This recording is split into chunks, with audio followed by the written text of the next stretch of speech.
Trucker Dump, episode 157.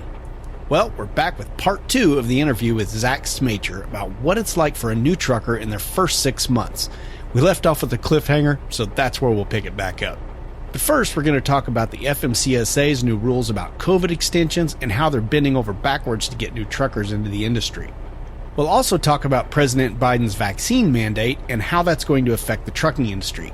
And, in related news, how to get your own authority if you want to sidestep the whole thing. What else? Well, the pros and cons of working for a union shop, no government money for truck parking, higher per diem rates starting soon, lower Social Security benefits expected in the future, a naughty fuel card company, changes to an age-old technology, the CB, and with winter coming up, I'll point you to a great resource for chain laws state by state. In the listener feedback segment, we'll congratulate a new CDL holder, help another potential new trucker, and a couple of drivers want to discuss hazardous materials handling. This episode is sponsored by a new sponsor, Porter Freight Funding, Volvo Trucks, and Pilot Flying J. Welcome to Trucker Dump, where you'll get one driver's insights and sometimes humorous views of truck driving and the trucking industry, and pretty much anything else he feels like dumping on you. This podcast is brought to you by AboutTruckDriving.com. Resources to help you understand the world of truck driving through the use of stories and a pathetic attempt at humor. Hey, trucker dumpers. Well, I have to give you a bit of a forewarning here. I feel a little jacked up right now because, well, I just come from the manly man task of fixing a crack in my shower floor. And, well, anybody who knows me knows I am not equipped to do any manly task whatsoever. But anyway, I'm likely to probably laugh at more of my jokes today, if that's even possible. Anyway, yeah, well, the fumes in there were kind of stout, so, a little jacked up anyway. So anyway, I guess I'm going to say anyway a few more times before I get started. Anyway, for those of you new to the show, my name is Todd McCann. I am the host of this here Trucker Dump podcast. I am a blogger, podcaster, obviously.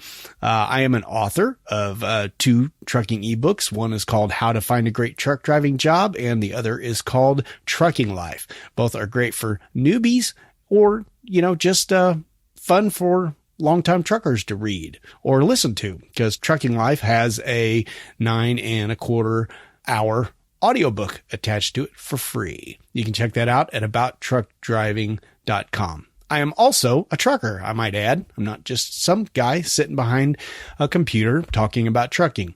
Been a trucker for 24 years, 22 of it over the road, some of it teaming with the evil overlord, who is my wife, who knows and approves of that name, by the way. For the past couple of years, I have been an LTL driver. So, anywho, see how I mixed it up there? I didn't say anyway. You're probably wondering, hey, why am I hearing Todd's voice again already? It's only been a couple of weeks. What the heck is up with that? Well, if you remember from the last episode, we had an interview, and it went so long that I split this into 2 parts. So I just thought, well, hey, I'm wanting to promote this Pilot Flying J Thank a Trucker Challenge video thing, and it's only good in the month of September. So I thought, what the heck, I'll do 2 episodes in September so I can promote that. And also, I've got a second part of an interview to go with. So that's coming up pretty soon. But before we get on with the news, I want to introduce you to a new sponsor, Porter Freight Funding. Now, if you're a longtime listener of the podcast, you will know that sometimes when I get a new sponsor, they would like to talk a little bit about their service. And, I'll just do a quick little short interview and, give you an idea of what kind of services or product they offer. So that's what we're going to do today. This will be fairly short. So just so you know, we'll be doing these interviews just a couple of times on this episode and probably episode 158, to give you an idea of what they do. So with that, we'll bring on Will Leva. And hey, I never do an ad without playing the little guitar rock riff to let you know that's what it is. So here it is. All right, welcome to the show, Will. Yeah, hey Todd, it's great to be speaking with you. Thanks for having me on. You bet, man. Hey, we're here to talk about Porter Freight Funding, of course, because that's who you work for. What do you do for them? So I'm a business development officer for Porter Freight. I've been here for about 3 years now, getting carriers signed on and getting them awesome rate programs for the factoring service. Okay, so I guess the first question to ask is, what the heck is factoring? You know, I've heard this term, quite honestly. I've been driving for 24 years, and I've heard this term a lot, but I never knew what it was until about 3 or 4 years ago. So could you explain that to someone who certainly doesn't understand what factoring is? Yeah. So the comparison I like to use is it's similar to quick pay. But what we do is we work with brokers and shippers that don't provide a quick pay option for the carrier. So what we'll do is we purchase your bills. We get them billed out directly to the broker shipper on your behalf. We get you paid out the next day, typically through direct deposit. And then we do the waiting for that broker or shipper to pay us directly. And that's basically factoring. So can you just pick and choose certain difficult customers who don't pay on time, or is it like a monthly service? How's that work? Yeah, so typically factoring companies charge per bill. Specifically with Porter Freight funding, you do have the ability to choose what broker shippers you want to send our way and which ones you prefer to keep in-house. So you do have that option there, which is great. If you do have customers that pay out quick or maybe offer quick pay, and that's just an easier solution for you, that's always available to you. But some carriers prefer to just let the factoring company handle everything. And of course, we're more than happy to take that on for them. And that way they can drive and do their work, send us the bills, and we'll get them paid. And it's a nice little relationship we build with our clients. Yeah, boy, that makes a lot of sense. Because, you know, just in my little business here, I can tell you, tracking down someone and bugging them to get paid is a pain in the butt. You know, it'd be nice just to, just get back to what you're good at, and let somebody else handle that kind of crap. Well, exactly. And you have enough to worry about with, timing and picking up and dropping off and finding the next load, that when it comes 30 days later, it's difficult to remember, okay, who do I need to call to figure out who I haven't gotten paid from yet? Chasing down payments and getting people on the phone, leave it to the factoring company. That's what you pay them to do. And, that's what they're good at. So it definitely takes a lot off the plate for the carriers. Right. Because like you said, it can take a long time to get some of these bills paid. And if you need the money for fuel or just your general operating expenses, you need it now, and you can get it, you said, within 24 hours, right? Correct. You got to make sure you have the funds to be able to keep rolling. And, with factoring, we'll be sure to get those funds to you as quickly as possible. We'll handle the back end and collect on those bills on your behalf. All right. So factoring sounds like a pretty awesome service. So how should you go about choosing a factor? What should you consider? So that's a great question. There's a lot to consider when finding the right factoring company. And a lot of the times, we get a lot of carriers that are more interested in about the rate, which I get. It's good to know what you're going to be paying, but there are other things that come along with factoring that you should know. Additional fees that come along with factoring, how the contract terms work. With Porter Freight funding, we're one of the top 3 factoring companies in the U.S. The reason for that is we're very straightforward and honest with our approach. We're here to inform the carriers as much as possible, and as much as they'll listen. Obviously, we get that they have a lot going on, but when you're partnering with the factoring company that handle your finances, you definitely want to carve out some time to cover all the particulars, just to make sure you're familiar with how everything works, and that way you're picking the right partner. Right. Well, that makes sense. It sounds like you're the guy to help them along that path to help figure all that out. Okay. And I'm just going to go ahead and drop the phone number in right now. That's 205-397-0934. Of course, that phone number will be in the show notes as normal. And, or you can also go to porterfreightfunding.com/trunkerdump, and that will help out the show. Well, Will, this factoring sounds like a pretty darn deep subject. So I have a feeling we may come back and talk again, to cover this deeper, because I'm looking at the website and there's a lot to it. There's a lot to understand. So I can see why you really need some help on this. Yeah, it's definitely something that, is pretty in depth. And, as I mentioned, as you choose a partner to work with on the factoring side for your business, it's important to make the right choice. So, I'd love to cover this more whenever we get a chance. Okay. But for now, let's move on to some other services that you do. Let's see. We got dispatching. What the heck? You do dispatching too? Yeah. So we partner with dispatching services. And so We have quite a few different dispatchers that we work with that cover a variety of hauls. Maybe they're just starting up and are just trying to figure things out. It's a little bit easier to kind of warm up into things when you have a dispatcher that's helping you book loads. The nice thing about them is that you can book loads on your own as well. You don't have to do everything through the dispatcher, so you can kind of ease your way into figuring everything out. Jumping into it all at once can be tough, but using a dispatcher that's Porter Freight Funding vouches by is a good way to start things out. Boy, I like that idea because, like you said, you can kind of ease your way into finding your own loads and things like that. Yeah, there's a lot to coordinate, and there's a lot going on when you're first starting up your business, right? And so, handling payments and handling booking your loads and making sure you're picking up and dropping off on time and finding the next load to get to, it's a lot. And again, having the dispatcher will take that edge off and allow you a little bit more time to breathe as you figure things out. Where do the dispatchers go to find these loads? Yeah, so they use different resources. A lot of the dispatchers we work with have been in the industry for quite some time, so they may have some dedicated connections to get you set up with. Okay. But they also use load boards as tools and things like that. So there's a lot of different resources that they use, but again, their purpose is to make sure you stay loaded. So they use whatever's at their disposal to make that happen. Okay. Well, is there any advantage to using a dispatcher that is also connected to your factoring company? Yeah, so there's quite a few, actually. The dispatchers are able to do credit checks for the brokers and shippers that they do set up for you. We help protect our carriers in that way, where we do have customers that we work with that we prefer, that we built up a history with, that we have good credit for, and we base that credit, again, off of our working relationship with them. So the dispatchers will handle that for you. As far as submitting paperwork, they'll take care of that for you as well, and filling out carrier packets. So if it's your first time getting on the road and filling out carrier packets, they'll take on the brunt of that work and leave you to do the driving. So definitely something to look into if you're a new carrier trying to figure things out. Give us a call here at Porter Freight Funding, and we can get you some information with one of our dispatchers. Another service you offer is very closely related to dispatchers. You mentioned freight brokers.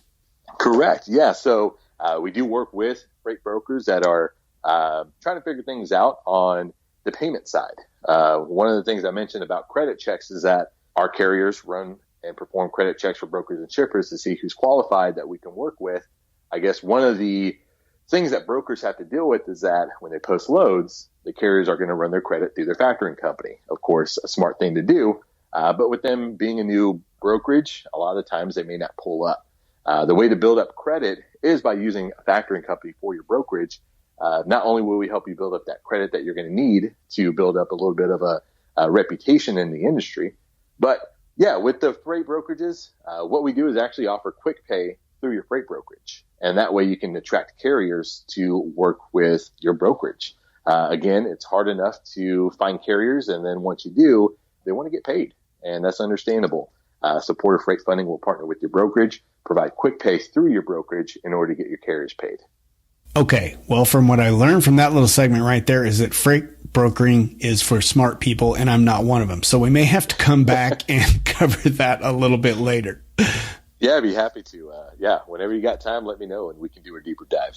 Okay. Well, for now, let's just go ahead and sign off, and we'll pick up your other three services on the next episode. But for now, thanks for teaching us a little bit about factoring, your dispatching services, and the freight brokerage. Yeah, my pleasure. Thanks, Todd. All right. Thanks again to Will for coming on the show and explaining to us a little bit about Porter Freight Funding. He's a really cool guy. We had a lot of fun behind the scenes, some things that won't quite make the blooper reel because this is a clean podcast. Wish I could put him in there, but I just can't. Anyway, Porter Freight Funding. Seriously, you need to go check out this company. Do some research on them because they've got a really good reputation. They have a A+ rating with the Better Business Bureau. They're highly rated with DAT, the load board service. And like Will said, they are in the top 3 factoring services in the U.S. So that's cool. So here's the way this is going to work. Most of my sponsors in the past just pay for each spot. But in this particular case, we're doing a commission-based fee. So basically, I'm going to be talking about Porter Freight now and then, and I might have Will back on the show to go into some deeper topics and discuss some stuff. But, in general, it's just going to be a short ad like normal. And, if you decide you need some factoring services for your business, then use them. And I will get a bit of a kickback for the Trucker Dump podcast to help it keep going. So that's basically all there is to it. So here's the way you make sure that Porter Freight Funding knows that you came from the Trucker Dump podcast. Make sure you go over to porterfreightfunding.com/truckerdump. Truckerdump's all one word there. And then they will know you heard about it here and I'll get credit for it. Or you can call 205-397-0934 and make sure you tell them that you heard it on the Trucker Dump podcast. Okay? And of course, all of that information will be in the show notes. Come on, you knew that was coming, right? All right, end of ad, you know what that means. All right, well, the second part of the interview with Zach is about an hour and 45 minutes long, so let's just get straight on with the news, shall we? Well, amazingly, there is no truck recall news. Yes, I know you're brokenhearted about that, but bear with me. So, where do we want to start here?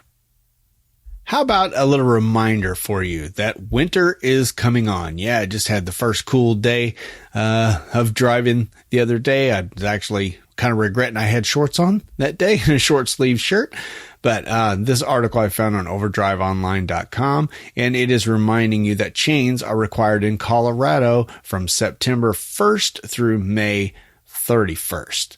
Now, this is just Colorado, and, that's great. We got reminded. Appreciate that. But what we really need is a more comprehensive list. So what I got here was found over here on thetruckersreport.com, and there is a much more thorough listing of everything here.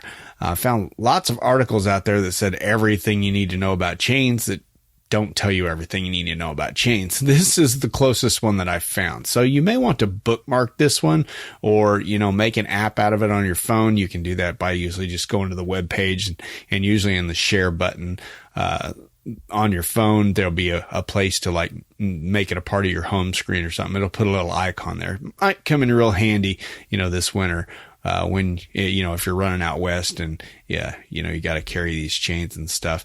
Anyway, each of the states out there is different from when you have to carry them, where you have to put them on, and even as much as how many chains you have to have.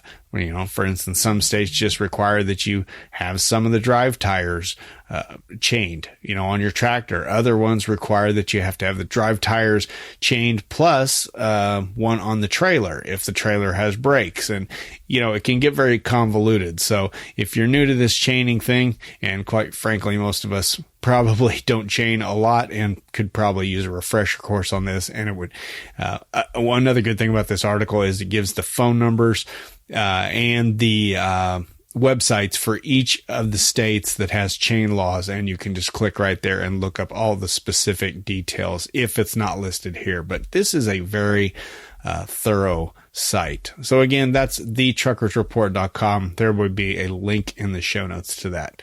Go check that out and be prepared for this winter. Okay?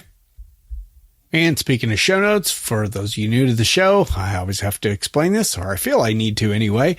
Show notes are usually found in a podcast app. Most of them support that, and you can swipe right, left, up, or down, and find a long list of clickable links in here if you want to read more about any of these articles that I'm going to talk about. Or, sometimes there'll be photos and things like that. And another handy thing you'll find in there is the truckerdump@gmail.com email address. You just click on the link there and it'll open up the email app and you can shoot off an email. Please do that, by the way. truckerdump@gmail.com for any comments, suggestions, any of that good stuff. So just check out the link in the show notes. I'll say that about 1 million more times in this episode. All right, onward.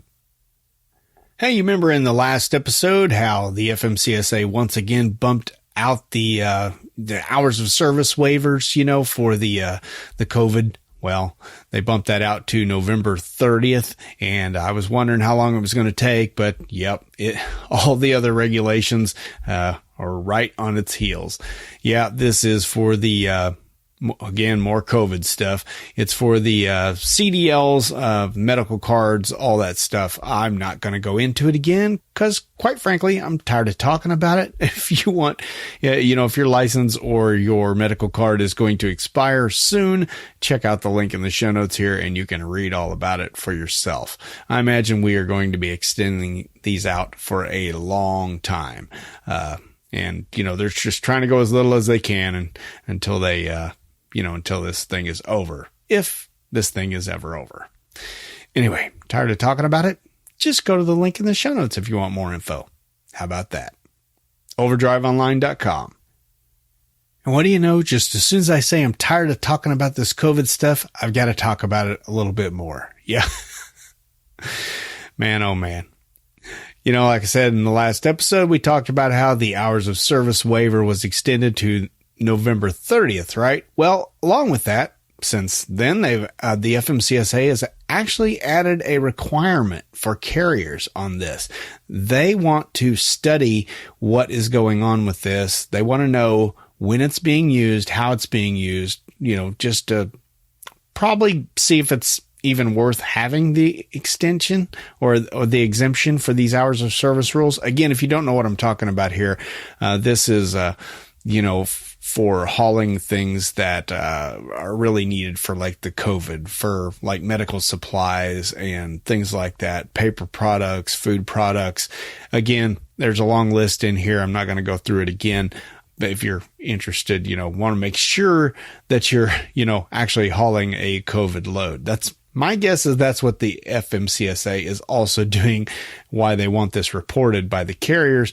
They have to report it within 5 days after the end of each month, how their drivers are using this exemption. So maybe this will curb some of those instances where drivers are going over hours of service and claiming it's for COVID when it actually isn't.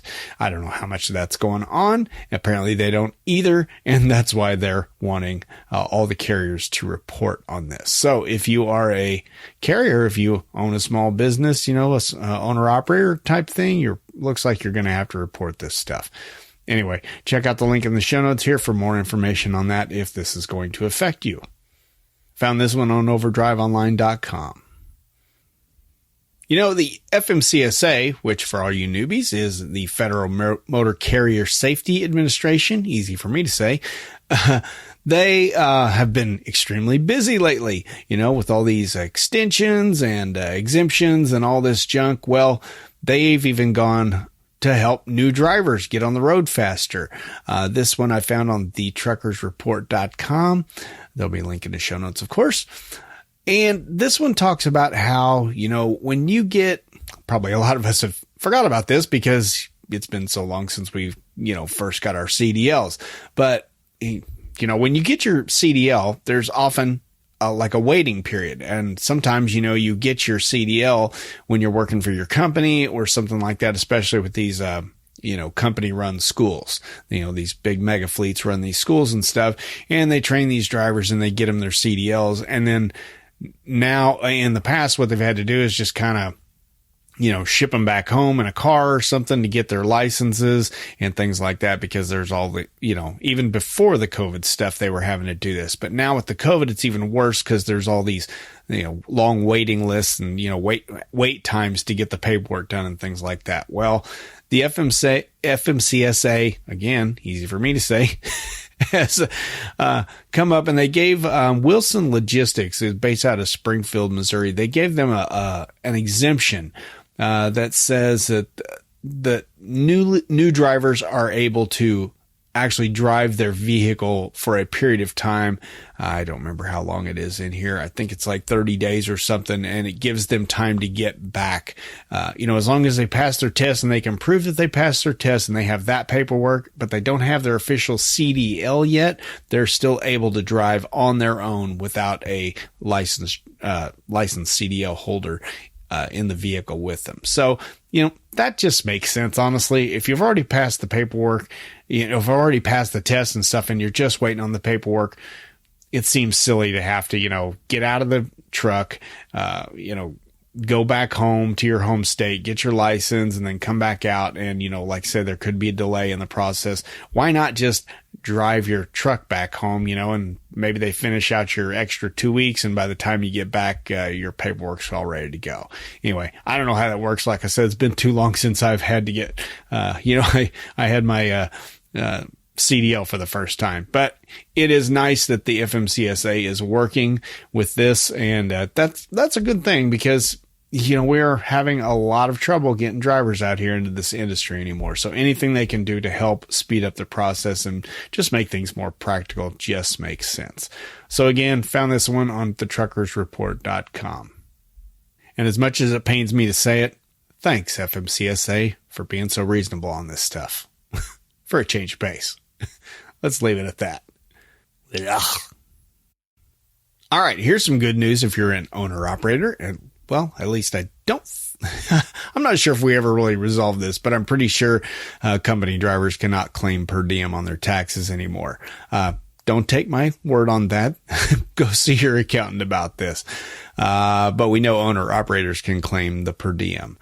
So what this is it's an article on freightwaves.com, and apparently the per diem rate is going up by $3.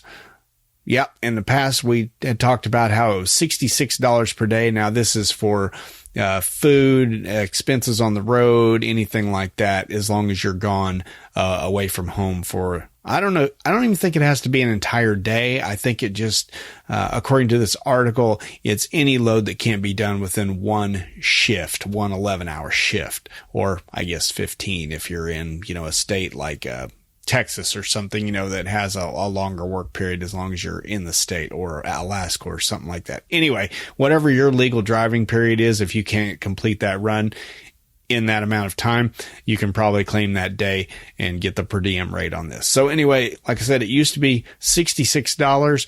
And as of October 1st, which is the start of the federal budget year, it is going up to $69. So anything up to now, you'll still have to be claiming $66 per day, but after October 1st, you can claim $69 instead of $66. So remember that when you do your tax time, which is right around the corner, of course. We're only just a few months away from that, actually. Good times. So anyway, there's more details about per diem and the complications of it, and how some employers use it to decrease their tax debt and all that kind of stuff. If you're interested in per diem and learning more about it, check out this article on FreightWaves. Link in the show notes. All right, I guess this next story has been going on for quite a while, and I just had never heard about it. First time hearing about this one. Found it on thetruckersreport.com. FTC takes fuel card company to court over hidden fees. Well, that about sums it up. The Federal Trade Commission, that's the FTC, apparently filed a complaint against Fleet Corps. They are the, what do they do? They're associated with the Fuel Man and co-branded fuel cards. So back in 2019, they filed this complaint saying there was a bunch of hidden charges and fees. And, we know that is associated with a lot of these type of things. So apparently what had happened is this went all the way up to the United States Supreme Court, and the courts ruled against the FTC on this one and said, they were kind of overstepping their bounds on this one. I don't know all the details of the case, obviously, but FTC feels pretty strong about it, so they are bringing it back up again. Now, personally, I don't know how that works. I thought once it got to the Supreme Court, it was kind of settled, but apparently not. They're going to be filing on this again, saying that, a Fleet Corps is ripping off their customers. So anyway, this is just a public service announcement that if you have a Fleet Man fuel card or another card, branded with a Fleet Corps, make sure you check this out, or possibly just find an alternative. Just saying. So if this affects you, be sure to check out the link in the show notes to find out all the gory details. I doubt you've even noticed this before, but since about March of 2019, I may or may not have mentioned a few times that I'm a union member now working for an LTL company. Have I mentioned that? Yeah. I know. I'm not going to go into great detail here, but there is an article on thetruckersreport.com called Pros and Cons of Working for a Truck Driver Union Shop. So I'm not going to argue this. I'm just going to put it out there. There's pros and there are cons, and this article is very brief and to the point, and it is very accurate from what I am reading. The only thing I had a question on was, just let me run through the pros real fast. And then if you want more details about this, you can go into the article. The pros of joining a unionized company, trucking company specifically, would be, typically higher wages. Typically the benefits are better, and, you have workers' rights with the union. And the cons of joining a union shop would be you have to deal with strikes and things like that. And you have a loss of decision making, which, that's the part I tend to disagree with a little bit because, okay, you might have some ability. Now, maybe owner operators have a little bit more ability on this, but company drivers, I think you're just kind of stuck. I don't know that you have a lot of negotiating ability with your company. If they want to fire you for whatever reason, they just fire you. Whether it's a union, they better have a darn good reason to fire you, and they're going to have to jump through a lot of hoops to get you fired. Sometimes they should put that as a con of a union shop. Sometimes people have a job at a union shop that shouldn't have a job anymore because they just keep getting protected when they really shouldn't. That's one of the worst things about the union that I've seen. But anyway, again, I said I'm not going to go into it a lot, so I'm not. So anyway, check out this really quick article over here on The Truckers Report. It's really good and will help explain the difference between union and non-union working as a truck driver. Enough about that. Well, since we can't seem to get away from the topic of COVID, let's talk about vaccines. I've got 3 articles here, 2 from overdriveonline.com and 1 from FreightWaves, just going to kind of summarize all of them together. The Overdrive Online one starts with what would happen if employers forced truckers to get vaccinated. And of course, we kind of all know what's going to happen. Pretty much everyone in the industry is against this. I'm not talking about you specifically. You might be all for, mandatory vaccinations for everybody. But as a, in general, the trucking industry, whether it comes to the ATA, the OIDA, whatever it is, they're all against it because they know the number one problem that trucking companies have is driver recruiting and driver retention. And they think if, companies start mandating this, this vaccine to work for them, that they're just going to lose drivers and they're going to go to another company that does not require it. That's what they're saying. So, according to this article, the trucking companies that Overdrive Online has talked to, they just basically say they have no plans to do it unless it is mandated elsewhere. And that is what the next article is all about. We all know President Biden recently said he, is planning on, mandating the vaccine for every company over 100 employees. So that's going to affect like 100 million workers, which is like a third of the workforce, something like that. Can't remember exactly the numbers on that, but 2/3 of all the workers. That's what it is. Wow. 2/3 of them. So I'm not going to try not to get political here, but I just don't know how these things, I don't know how a president can just say, hey, you got to take this into your body, whether you want it or not. I mean, could he just say, hey, you have to take the flu shot? I don't know. Can he say you have to take those cancer medications? Even if you don't want to, even if you'd just rather go out peacefully. Now I understand the argument that, cancer is not contagious, but the flu is, right? So why not?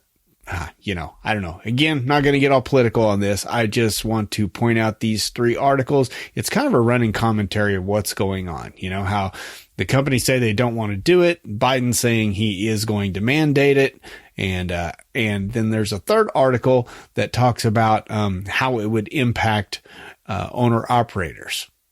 So, basically they're saying, the owner operators, a lot of those don't have 100 employees, so it won't affect them directly. They won't have to go get the vaccine. But what it could mean for them is that a lot of company drivers leave large companies and go to work for these smaller carriers, which would be good for the owner operators. But on the other hand, a bunch of these company drivers might just decide to start their own little company so they can have control over this kind of stuff. And we've already talked in past episodes about how the number of owner operators has been going up. It used to be like, between 4,000 and 6,000 a month, I think it was. We're coming into the industry. We're switching from, company driver to owning their own truck. And now it's gone up to like 10,000. So, they're already moving. A lot of company drivers are already moving to be owner operators in the first place. So this could just exacerbate that whole problem, and just more and more companies, again, more of the big fleets are losing drivers left and right. And again, this would be against their will because they don't seem to want to, enforce the mandatory vaccine. But if Biden can get this shoved through, then, it could happen. Now, I can't remember, like I said, I got 3 articles here. I can't remember who they said. Let's say, the new rule, if it's going to go into effect with this mandatory vaccine, has to go through the Federal Register.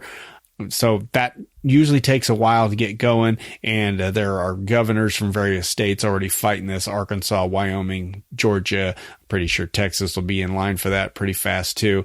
A lot of these, more Republican states will be fighting that big time. And, they just say that this is a lot harder to get past than, just him just outright saying, hey, we're going to do this. Cause, he's the president. He's not a dictator, right? Okay.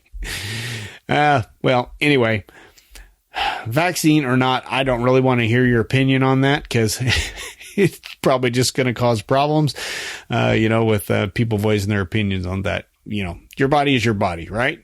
So, I don't know. I've got something to say about that, but I'm not going to say it. So I'm just going to stay quiet on the subject. So anyway, these are 3 articles, like I said, on overdriveonline.com and freightwaves.com. There'll be a link in the show notes to all of them. Like I said, it's just kind of running commentary on what is going on with this vaccine mandate stuff. Onward before I get in trouble. I lied. There is a little bit more to cover on this, unfortunately, but,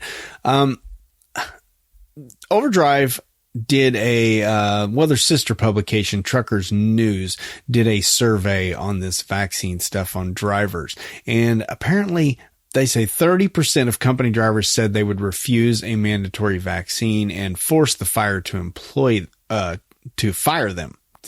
to fire them. Another 17% they would claim a medical or religious exemption, and 16% they just said they would outright quit. Just about 7% said they would comply and get the vaccine, and about 25% of drivers polled said they had already been vaccinated. So, boy, that is a big number. 30% would refuse. That would cause major disruptions in the retention and the recruiting issue. Boy, that's messed up. But anyway, and one other thing to note here is that there has been at least one trucking company, not so much a trucking company, but it does affect truckers, is Tyson Foods. Now, they employ more than 1,300 truck drivers, and they have instituted a vaccine mandate. So it's going to be really interesting to watch that, because I know from checking myself years ago that Tyson Foods truck driving job is a pretty darn good job. And I don't know that it would be interesting to find out more details on this and see how this goes. How many of those 1,300 are going to stick around? Because if you do the numbers on that, 30% of drivers that say they'll just outright quit or get fired, that's 390 drivers. out of the 1,300 total. So that's a pretty big number that Tyson would have to replace. Anyway, I doubt we will ever hear any details on this because Tyson's probably not going to publish them. So anyway, one other thing is that, I did notice, like I said, 30% of drivers, are talking all tough saying they're going to refuse a mandatory vaccine.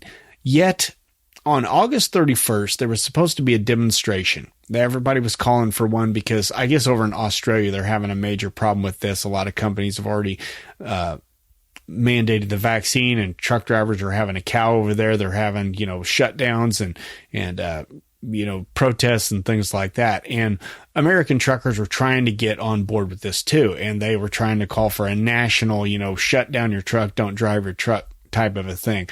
And they've tried this stuff before with the black smoke matters and all that, and it never ever comes to anything. Well, I was anticipating what was going to happen with this too. I figured I didn't figure anything would happen because truck drivers can't seem to get along, and they can't seem to do anything together, agree on anything. But 30% is a big number. I thought maybe something will come of this, and they'll actually shut down.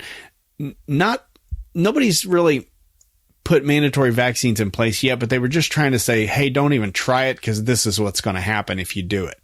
But lo and behold, nothing really happened on August 31st. I didn't even see one story talking about a major shutdown or anything like that, even slow rolls or anything like that. It just didn't happen. So once again, truck drivers can't really get together on anything. Now, maybe they will if these mandatory vaccines actually go through and they are actually confronted with this. It'll be interesting to see how many of those 30% say they would, actually stick to their guns on that and they lose their jobs. I don't know. We'll see, won't we? Because if it's across the board and they can't get another trucking job anywhere, well, I don't know. Are you willing to stick to your guns and lose your career? I don't know. I guess that's your decision. So, with that, I am now done talking about COVID. I think for this whole episode, unless something pops up at the last second, pray to God it does not.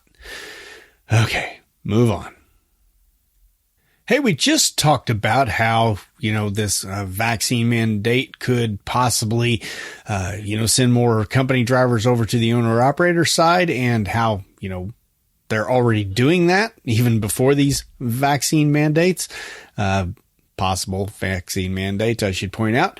Well, I found an article over here on overdriveonline.com.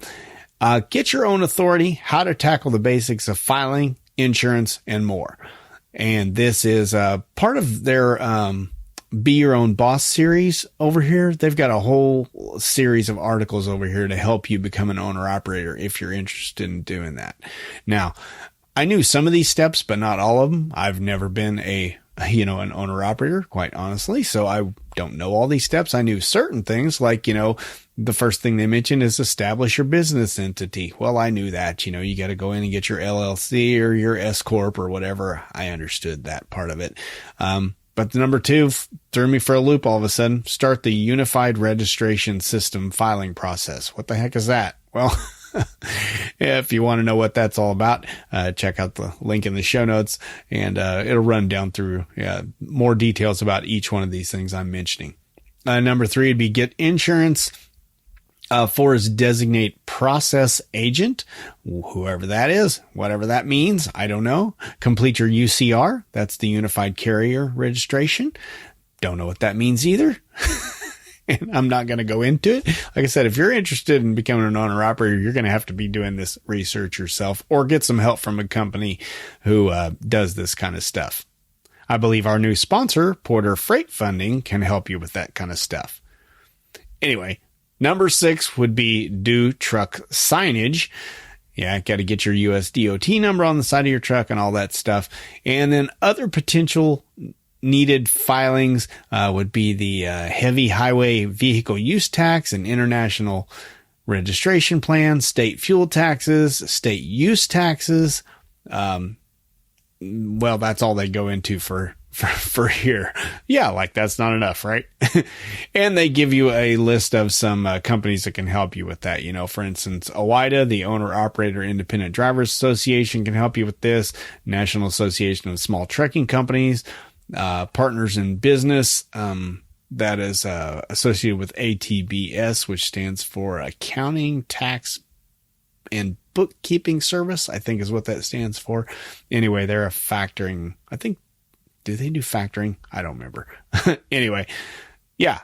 TBS. TBS is a factoring company that does this kind of stuff. And, anyway. And like I said, our new sponsor, Porter Freight Funding, can also help you along this path. So, hey, if you're interested in becoming an owner operator and you need some help getting started, here you go. Check out the link in the show notes. Hey, while we're on the subject of government intervention, let's go to this next story over on freightwaves.com. If you remember correctly, in the last episode, we were talking about the $3.5 trillion spending bill for the infrastructure. And, we were talking a little bit about how the Senate, which is Republican controlled, had left truck parking completely out of their package. It wasn't even included. And I was pretty disappointed in them for that. And I was like, well, the House is controlled by the Democrats, but they actually had some truck parking put in there, as part of that package. Granted, their package was way bigger than the Senate's. But anyway, well, there's been an update to that. Of course. Well, apparently, somewhere along the way, they took the truck parking out of it. Any money for truck parking got taken out of the House bill. So it's no longer a part of it. Apparently, Republican Mike Bost from Illinois, he was trying to carve out $1 billion from the, I think there was $3.5 billion of this $3.5 trillion that was dedicated for emissions control and stuff like that. And he was like, hey, let's take just $1 billion of that and put it towards the truck parking problem. Well, that was poo-pooed away really quick. So, long story short, I like the Owner Operator Independent Driver Association, that's OIDA. They've been pushing for legislation for the past 2 years, and they say it's ironic that it was voted down on National Truck Driver Appreciation Week. Yeah, that's a pretty big irony. Hey, truckers, we appreciate you so much that we're not giving you any money for a vast problem here in this industry, that is truck parking. Anyway, so basically, there's going to be yet another 5 years until they go back over this again and they'll resubmit a new plan. Eventually, hopefully, we'll get some money for truck parking. Lord knows we all need it out here. They want us to be safe.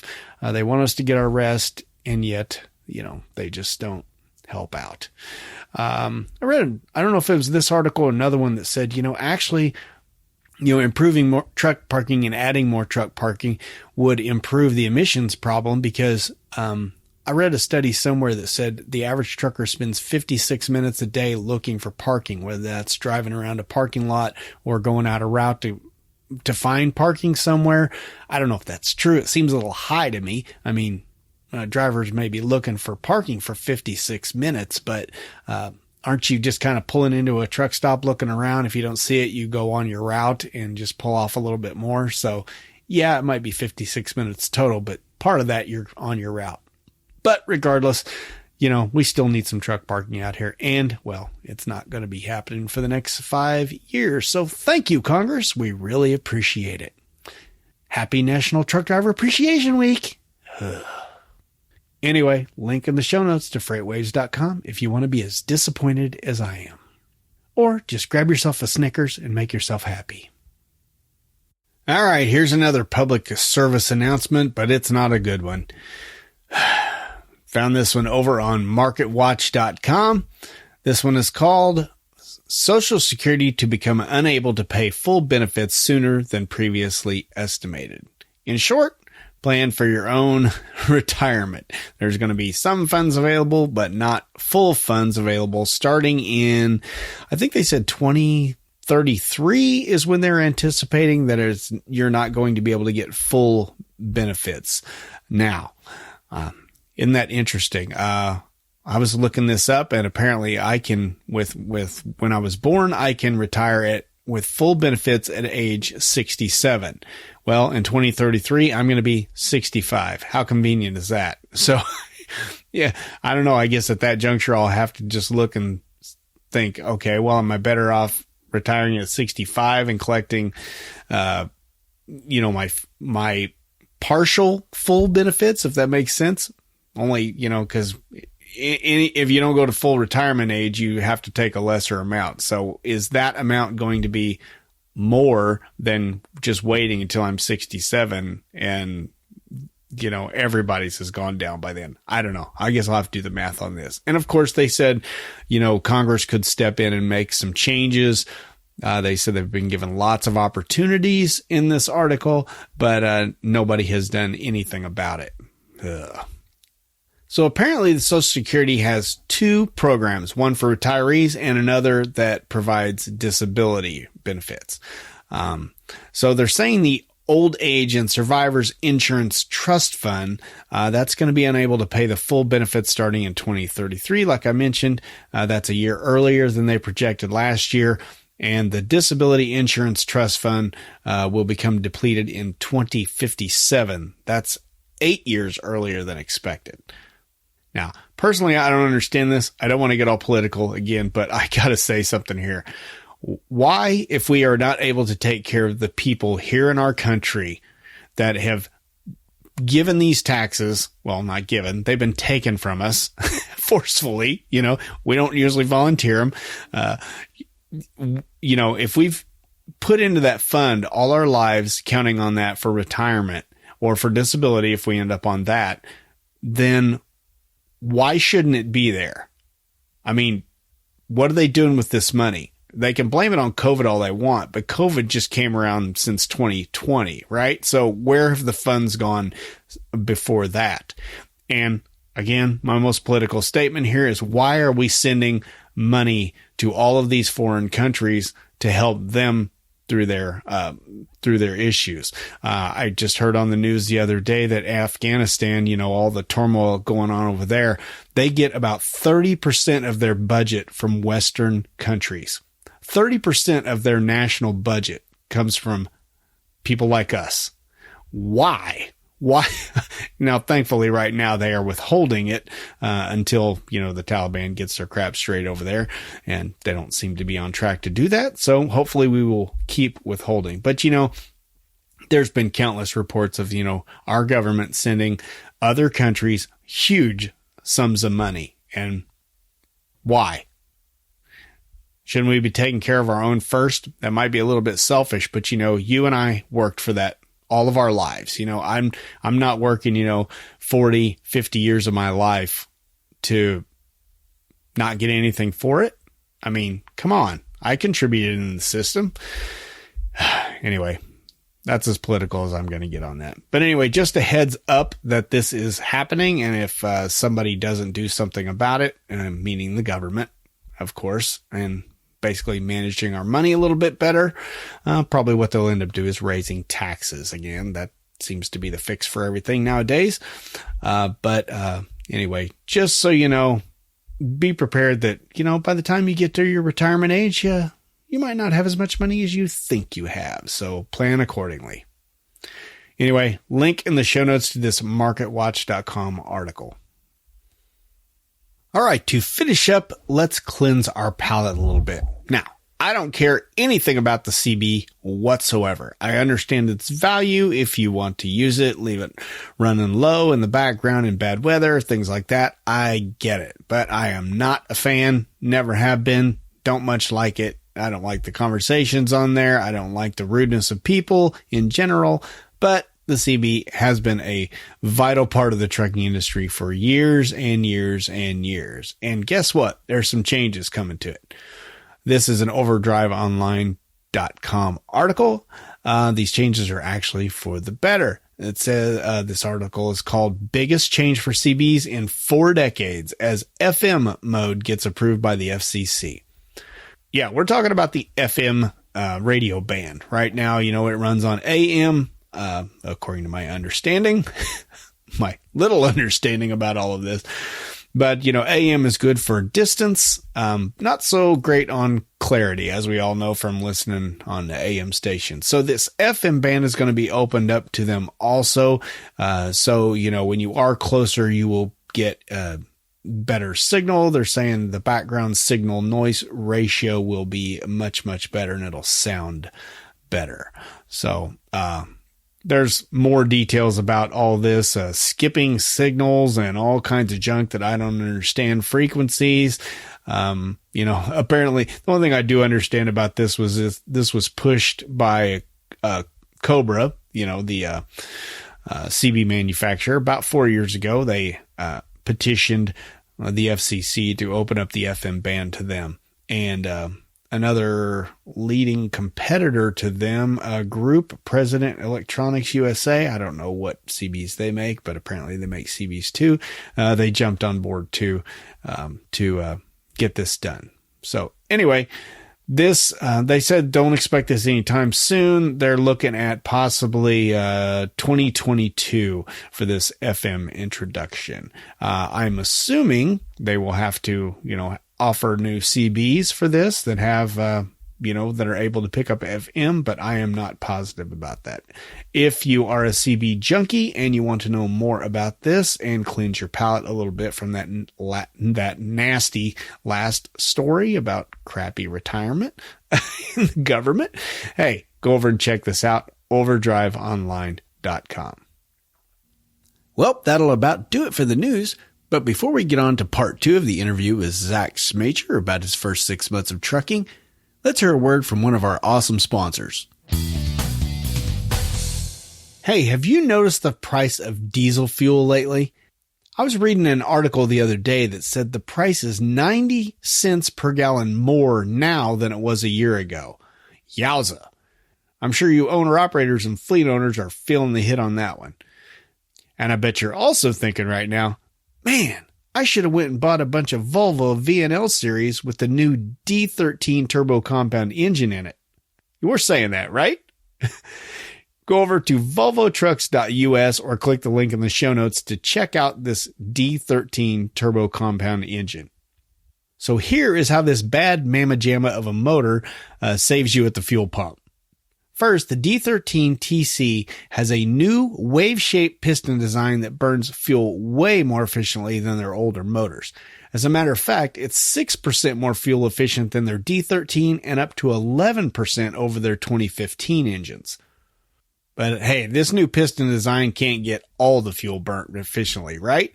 Something's going to escape out of there. That's where the turbo compound unit kicks in. It grabs up any extra energy and reuses it. The new D13 turbo compound is even smart enough to use a lot of torque when you got a heavy load trying to pull it up a great big hill, or it just sips the fuel when it just needs a little bit of torque when you're light or you're bobtailing.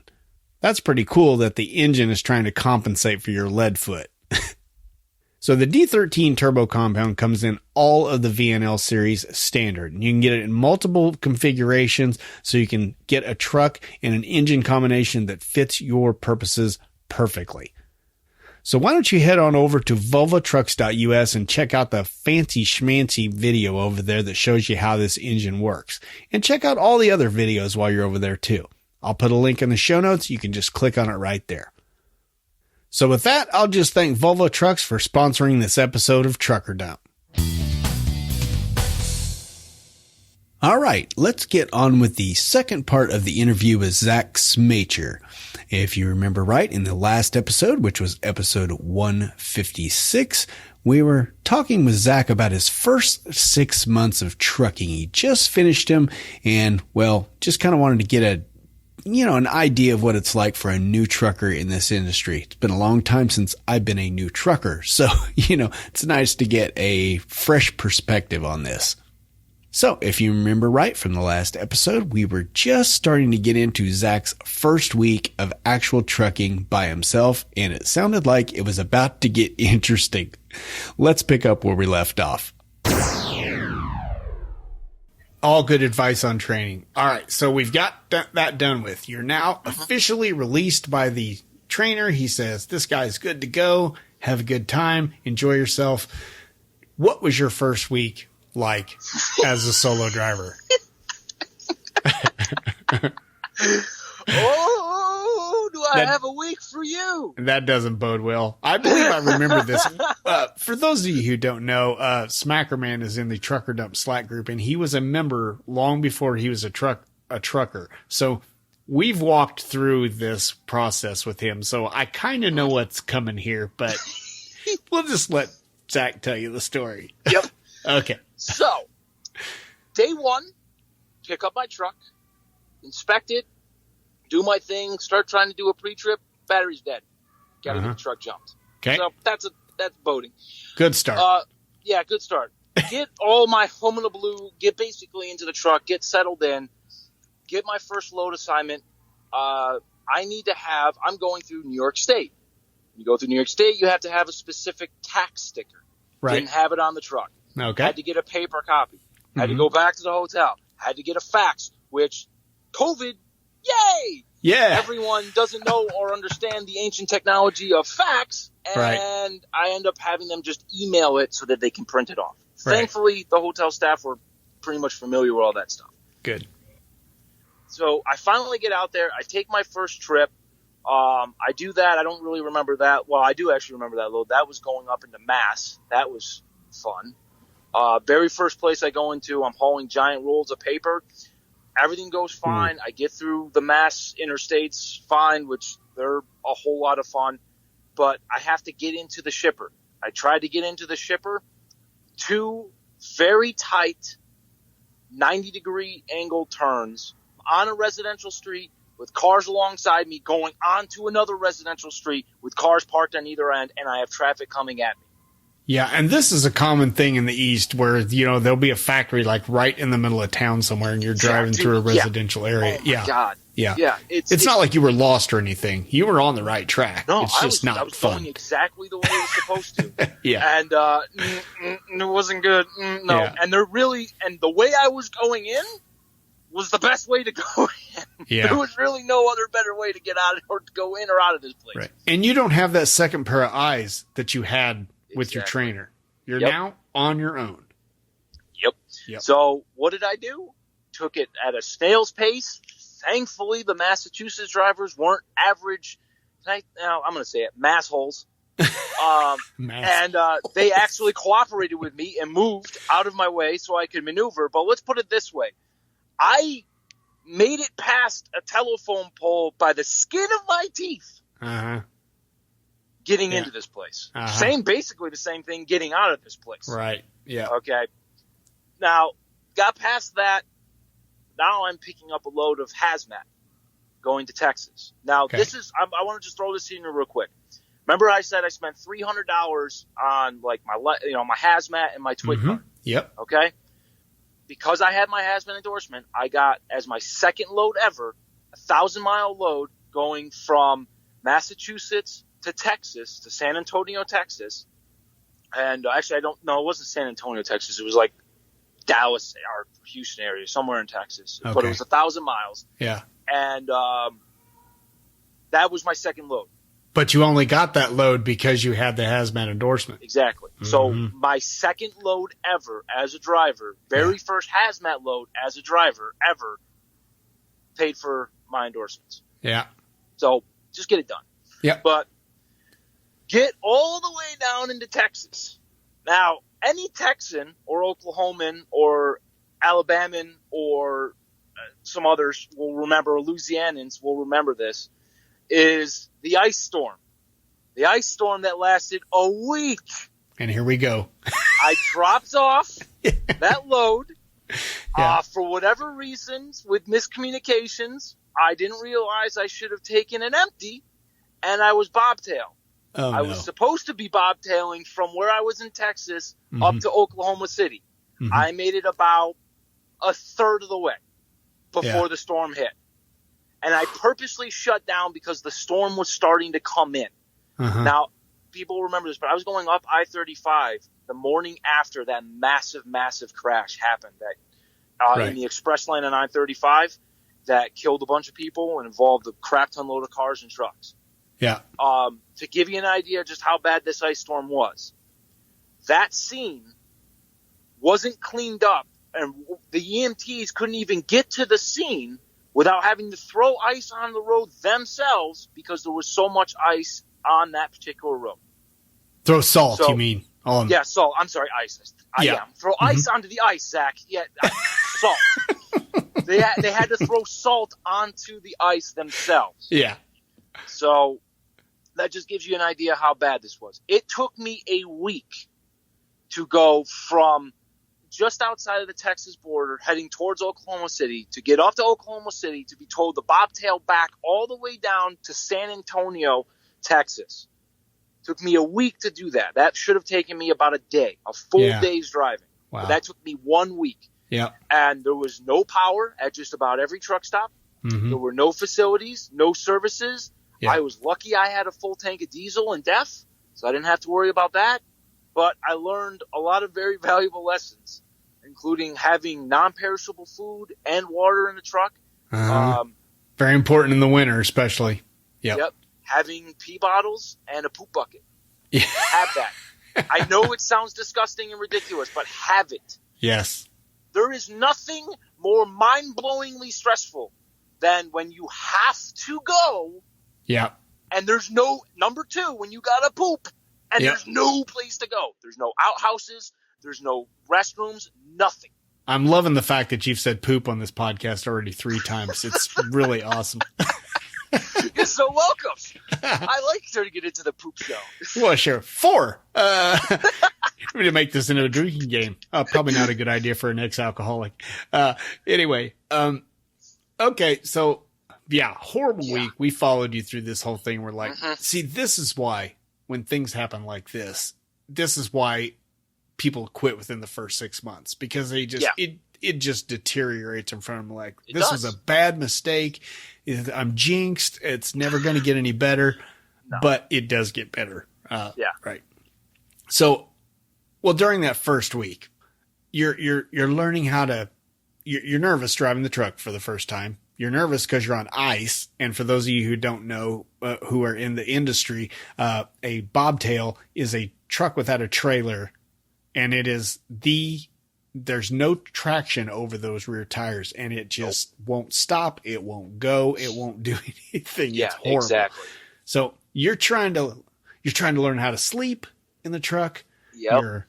If you don't get good sleep, you're tired while you're driving. You're discovering weird sleep patterns. Like, one day you're up at 6 a.m. and then the next day you don't pick up till that following evening or something. And now you're driving all night, and it's just a nightmare trying to get used to all this stuff. Yep.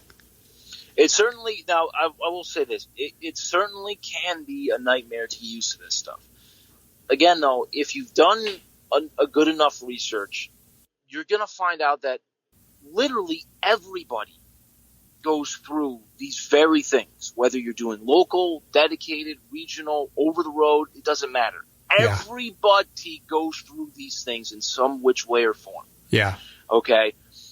And trust me, that first week was definitely a heck of a week to be a driver. But it really was. The entire time I was going through all of that, I was loving every single minute of it. Why? Because I was in this truck driving in parts of the country that I have never seen before. And mind you, everyone's saying, oh my God, that week was horrible. Yeah, but when I left Mass, that entire trip down to Texas, was beautiful, sunny, barely a cloud in the sky, no traffic. Everything was great in the world. I was just trucking along, seeing the sights, seeing places, seeing things, experiencing things I've never experienced. And that's the other thing, too, that I really loved is, that was a horrible week, but I've never been able to experience that before. And here I am experiencing it for the very first time, and I got through it. And how did I get through it? I kept a cool, steady head. I didn't freak out, even though the inside of me was going, ah! And I was white knuckling the steering wheel the entire time. All right. Okay. Yeah. But I kept a cool head. I watched my mirrors and I went slow. Yeah. And there's a lot of different stories about people who didn't do any of that crap. Mm-hmm. But there sure was. Yeah. Guess what, though? I got through it. For how many first week drivers can say they got through a 1 in 100 year ice storm in a state that cannot handle ice? Without an incident of any kind.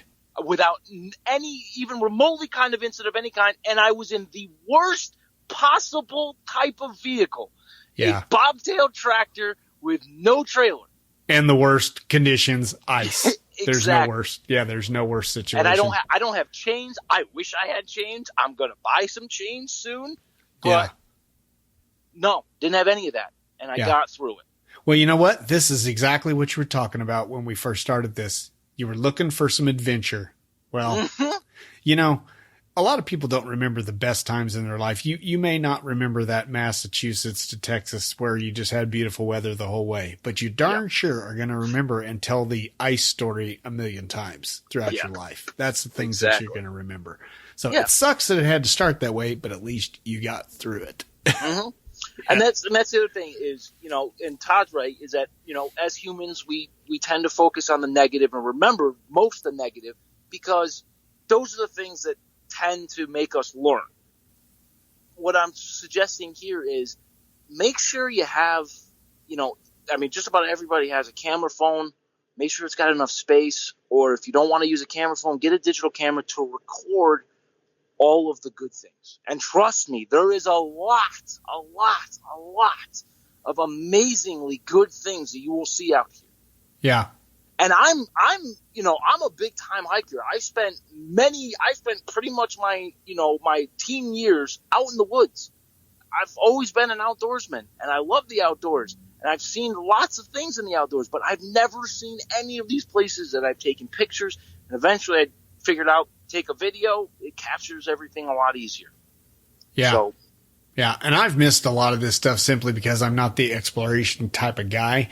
I'd rather just sit in my truck and be boring because that's what I do.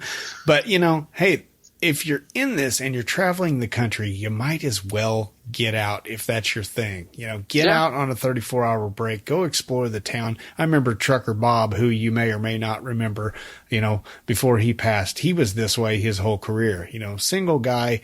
He'd just stop in whatever town he was in. He'd take a 34. He'd visit the downtown. Have a brew at a pub. You know, have some local dining. Just, you know, he just really experienced a lot of the country, whereas my experience was looking at the inside of a curtain in my bunk. You know, watching 80s movies. You know.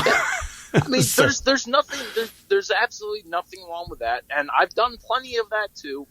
You know, and you won't always have, you know, the time to do that exploring. Yeah, you can't always do it, unfortunately. Yeah. Yeah, because you have, you know, time limits, schedules, things like that. Right. And, you know, and you have to plan that. And that's the other, and that's actually a really great little segue, is the second most important thing out here is planning. You need to plan your route. You need to plan your day. You need to plan your hours. You need to plan the next 2-3 days, you know. And a lot of that, obviously, if you're a company driver, your company is going to help you with that by giving you those bases, you know, like the what and where and when, you know. But if you're in a good company, it should be X, you know, pick X up at what, where, and when, and then take it over to here on this date and time. And that's it. And then everything else in between is on you. It sounds simple enough, but it requires a lot more planning. And you want to get into a really good routine of planning that works for you.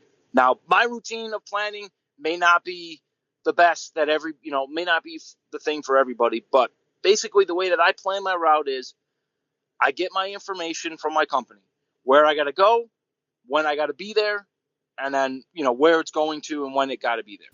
Yeah.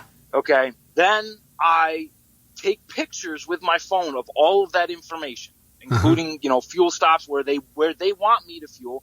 And this all really depends on your company, but if they have forced fueling, you got to go to those spots. If you don't, you get fuel there. If it's convenient for you, if not, you get fuel when you need it. Right. And then I take pictures of all that information so it's right there on my phone, because I constantly have my phone with me when I'm outside the truck. Makes sense. Then I plug where I'm going to into my company provides us with a GPS. Hopefully they do. Hopefully they provide you with it as well. It's a program on our tablets, but if they don't, get yourself your own GPS. Do yourself a favor and get that. It's going to make life Easier. And this is very important. Easier. And please learn how to read a map while you're at it. Yes, you should be learning it. Hopefully they teach you in school, but they should, they actually spent about a week on maps. Good. I'm glad they're still teaching that. Yeah. Yeah, I am too. But put everything into the GPS, and then I check my route. So most GPSs, they're going to give you a few different things. I'm going to tell you this right now. Stick to the interstates. You don't have to stick to the interstate 100%, but until you learn various U.S. routes, or maybe even some various state routes or county routes, do not go on them, because they are going to make your life hell.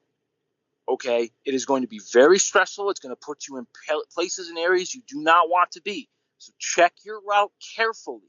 Stick to the interstates as much as possible, not only because you can travel easier and faster and there's more resources along there for drivers, for truckers, but also you're not going to have to worry about things like height limitations and width limitations and weight limitations on interstates, and you're going to be able to travel at a much more consistent speed.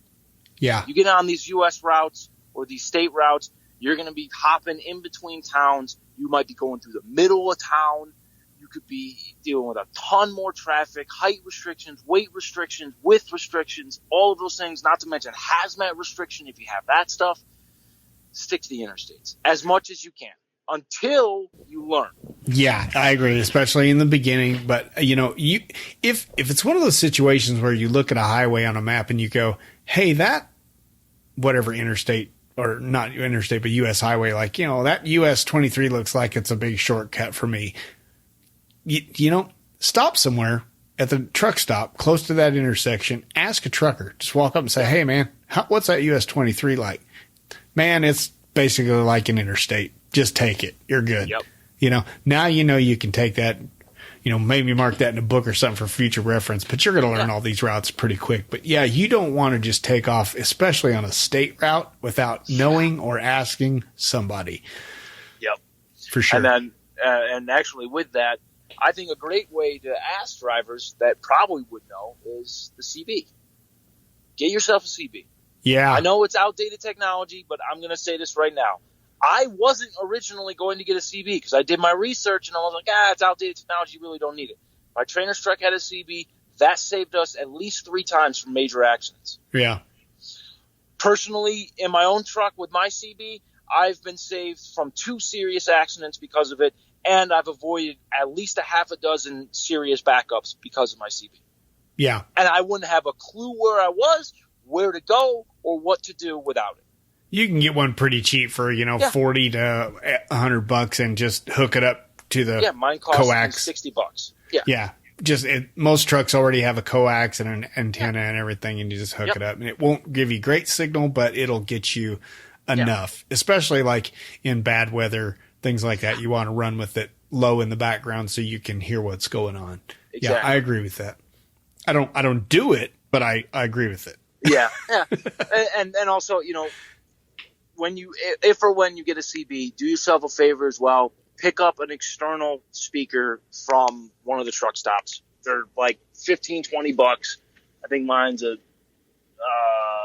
trucker series. I don't even know which one it is. Well, a lot of the fleet trucks now, if you're going to work for a big company, they actually have those built in right up by your left ear, built into the wall, and you can just plug it in. It's just a simple, simple little plug in the back of it your all depends CB. on the truck, but yeah.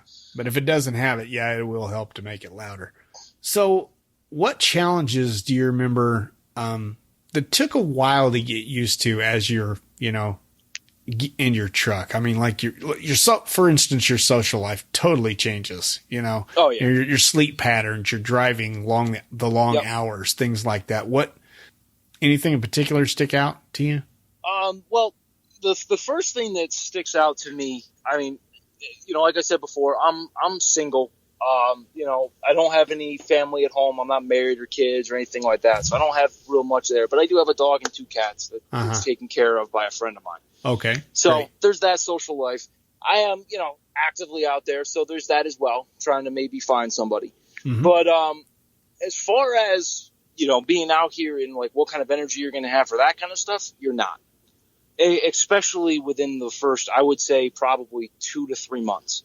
because if you're driving, even if you're only doing, let's say for whatever reason you only can actually drive 8 hours, that's still going to be a long time to drive. And you're driving. You're driving. And trust me, even now, even after over 6 months of driving, an 11-hour day driving, I'm pretty dang tired after that. And I've been doing this a while. Yeah. The driving stamina is, it takes it takes a long time to get your stamina up. Mm-hmm. And with schedule wise, like sleep schedule, that was another one that kind of flopped around a lot. And one of my things is I did have an issue sleeping. Mm-hmm. Not particularly in the truck. When I first started, especially when I was on my own, I slept like a freaking rock. Yeah. And because you were exhausted. I was exhausted. And people were like, well, how can you be physically exhausted sitting in a seat? No, you're not physically exhausted. You're mentally exhausted. Yep. You're mentally and emotionally exhausted. Yep. And trust me, it takes a much more powerful toll than you think. Yep. There's been many a time where I've been sucking down, coffee and water and stuff like that, trying to keep myself energized. And then once I shut down and I'm done for the day and I know I'm done, I'm like, I'm out like a light. Yeah. I mean, face plant into the pillow. I'm done. I'm out. Yeah. I'm in that bunk and I'm snoring away, not with a care in the world. Yeah. So there's that, and you will get your sleep schedule. My sleep schedule has always been kind of flip-flopped around, but for the most part, if I actually physically sleep 6 hours, that's a whole lot of sleep for me. Mm-hmm. So, and I think that's about average for most people. Like 6-7 hours is usually what most people will do in a night. But as far as, I think what's more important though is your running schedule. When do you like to run? Yeah. Originally, I thought I was going to be a daytime runner. I was only going to run in the sunlight. Uh-huh. Then I experimented a little bit with running at night or being a vampire. And I quickly found out that I liked running during the day, but the traffic sucks. Yeah. And trying to find parking, especially if you're running during the day, so you're usually getting going maybe like mid to late morning, and then you're shutting down sometime in either the evening or, early in the night. Trying to find parking during those times is a disaster. Sucks. Yeah. It's more than sucks. Mm-hmm. It's honestly the number one most stressful thing about this job is trying to find parking. Yeah, it's high on the list. I've thought a lot about it. I've thought a lot about it. The number one thing that stresses me out the most is trying to find parking at the end of the day. It's high on the list every year of trucker concerns. When they have surveys and stuff, it's almost always one or two. Yep. It's like home time, truck parking. Yep. Exactly. Yeah. So eventually you're going to do. Trust me, your pickup and delivery schedules are going to force you to flip-flop all over the place before you finally find a schedule. But you will find a schedule. And for me, I like to get up at the wee hours of the morning. So midnight, 1 o'clock, 2 o'clock in the morning, and then get rolling about an hour, maybe an hour and a half later after that. So I like to do real early in the morning, but then I get shut down early in the afternoon if all I'm doing is driving. But if there's pickups or deliveries somewhere in between there, that'll work. You'd make a good LTL line haul driver, overnight guy.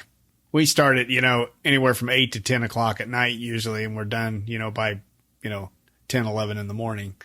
Okay. Yeah, so we get a little bit of rush hour, but, most of it's just driving all night. And it's hard. Yeah. It's hard on some people, but, my experience was that, like you said, when I was over the road for 22 years, for those of you who don't know, and my experience was that I never could really get into a pattern, and that was of sleep and when I wanted to drive, which way I preferred. It was all contingent on what my company sent me, because I was not the kind to turn down a load because I was going to have to drive at night or drive during the day or whatever. It was just like, give me a load. I'm doing my 11. I'm doing my 10. I'm doing my 11 driving. I'm doing my 10 break, and I'm just going to hammer it and keep hammering on it. And just the way that schedule rotates, you're going to be driving some nights. You're going to be sleeping some nights. And, that's really hard to get used to. If you're doing one or the other all the time, you can pretty much get used to sleeping during the day if you like to drive at night or whatever. But when you're fluctuating like that, it is very hard to get used to. But you do get used to it over time. Yeah. Yep. And that's definitely true. And at first, that is going to be how you're going to do this. Now, kind of going back with the planning, though, if you do your planning right, you can actually work your schedule into most loads. I'm not saying you're going to be able to do all of them, and hopefully you have a good dispatcher that will notice, hey, this guy likes to get his day going early in the morning, and then he likes to shut down, sometime in the mid-afternoon, and, let's try and plan the loads out there like that. Obviously, that's not always going to happen. Actually, probably I'd say it's about a 50-50 shot, to be honest. Right. In most circumstances. It's going to be a 50-50 shot if the loads you're getting are going to work with your schedule or not work with your schedule. And like Todd was saying, you do need to be flexible, and you should be flexible. And to be honest, 99% of places, they're forced dispatch anyway, so the load not fitting with your schedule is not going to fly. Right. They're going to say, you got your 10, it's time for you to drive. Yeah. Now, something I don't really agree with what Todd was saying was, well, I will always just drive my full 11 and take my 10. It's like, well, obviously you have to take a 10 unless you do a split, but we won't get into those. No. But it may be at a disadvantage to you to actually drive the full 11. I had this the other day where I picked up a load. The load wasn't delivering until like the day after the next day.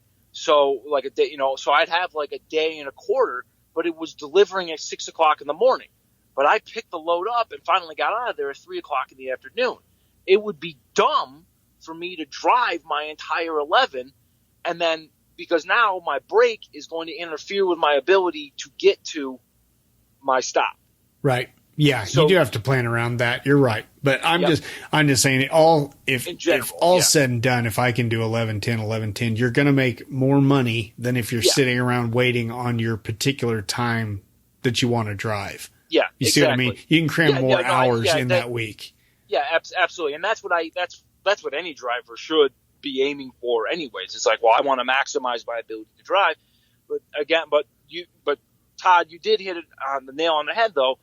Everything is contingent on making that pickup and or that delivery. Yeah, it really revolves Nothing around else matters because in the end, you need to be working your clock correctly, because if you're not working your clock correctly, your company can use that as an excuse to force you to drive. Uh-huh. Again, honestly, I'm not a, drinking the Kool-Aid from the company fountain type guy. So I'm all for, telling a company where to put it and how to put it. Uh-huh. Okay. But at the same time, though, they're still a company. They're still a business. They still need to run. They still need to be making money, which in turn makes you money. Yeah. So you need to be aware of that, and you cannot be throwing around willy-nilly, I'm the captain of this ship. I tell you what goes on. Uh-huh. Sorry, buddy. What name's on that truck? Because it ain't yours. Right. Unless you're an owner-operator, and still even then you may be subject to, you're a flatbedder and you pick up a load and they say, we want this load there at 6 a.m., no later, no earlier, 6 a.m. You're still at somebody's mercy, Yeah, absolutely. But if you're not, and if you got plenty of time to plan your trip and you've got plenty of time to deliver it and you're in a lackadaisical mood and you wanted to lollygag across the country, by all means, drive during the day, or drive at night, whatever you want to do. Yeah, absolutely. And that's the thing. And I think that's a third really good point about this industry and this job is the flexibility. The flexibility is basically infinite with this industry. You can tailor and do and accomplish things that you could never, ever, ever do at just about every other industry in this country and in the world, to be honest. Okay. And I think that's one of the great advantages of trucking, especially though when it comes to just making sure that you're productive. And like Todd was saying, is you don't turn down a load. Okay. Yeah. A lot of companies you can't turn down a load unless you have a legal reason not to. Yeah. Unless you have a legal reason. And this is usually how, and I'll just kind of break this down, how it works real quick. They may have you on what's called a pre-plan. So they presumptively put you onto a load that you're going to get once you get done with the load that you're done. Yeah. That normally will have a very limited amount of information. Do not rely on that information to determine if the specifics of the load, or if you can even do the load until they send you the load. Yeah. Because then you'll have the specifics. Yeah. Now the pickup time's probably going to be right, but that appointment time, the delivery time might change or something like that. Yeah, exactly. They're just giving you an idea how you need to hey, when you get rid of this load, this is your next load. Yeah. Plan your sleep accordingly, kind of a thing. Yeah. Yeah. Exactly. But once you get the specifics of the load and you can figure that out, 9 out of 10, to be honest, especially out here, especially starting off, you're not going to really know if you can make the load or not until you actually pick it up and get it into your GPS and figure out if it's even possible.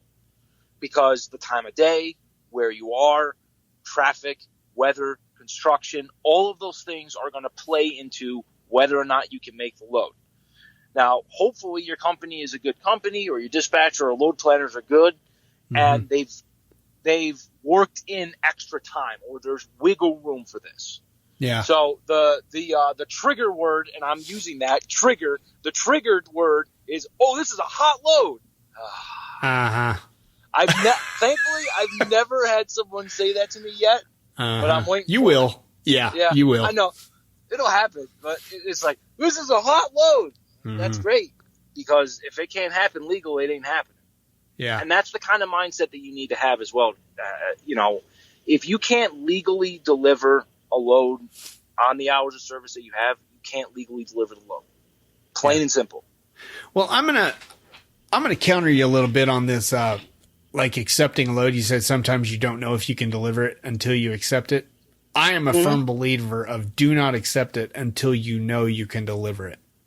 That's kind of the way my thing is, because if you commit to that load, you're saying, I can do this. And if you can't, now they have to bail you out with a relay load, or a relay driver or something like that. So, and I know what you're talking about is a guy with 6 months of experience. So you're going, you're like, okay, I'm not sure if I can make this or not, but eventually you'll get into a mode where okay, hey, I can think in advance. I'm going to be able to get and start my day at this time, so I'm not going to hit rush hour. That means I can average, 55 mile an hour or whatever. And I know it's, 600 miles, and I can do that in this amount of time. And I'm not going to hit this one rush hour, and you're just going to have a better idea of it. But it does take time to get that. So in the beginning, you will screw up. You will claim loads that you can't do. Yep. And you'll figure out for after.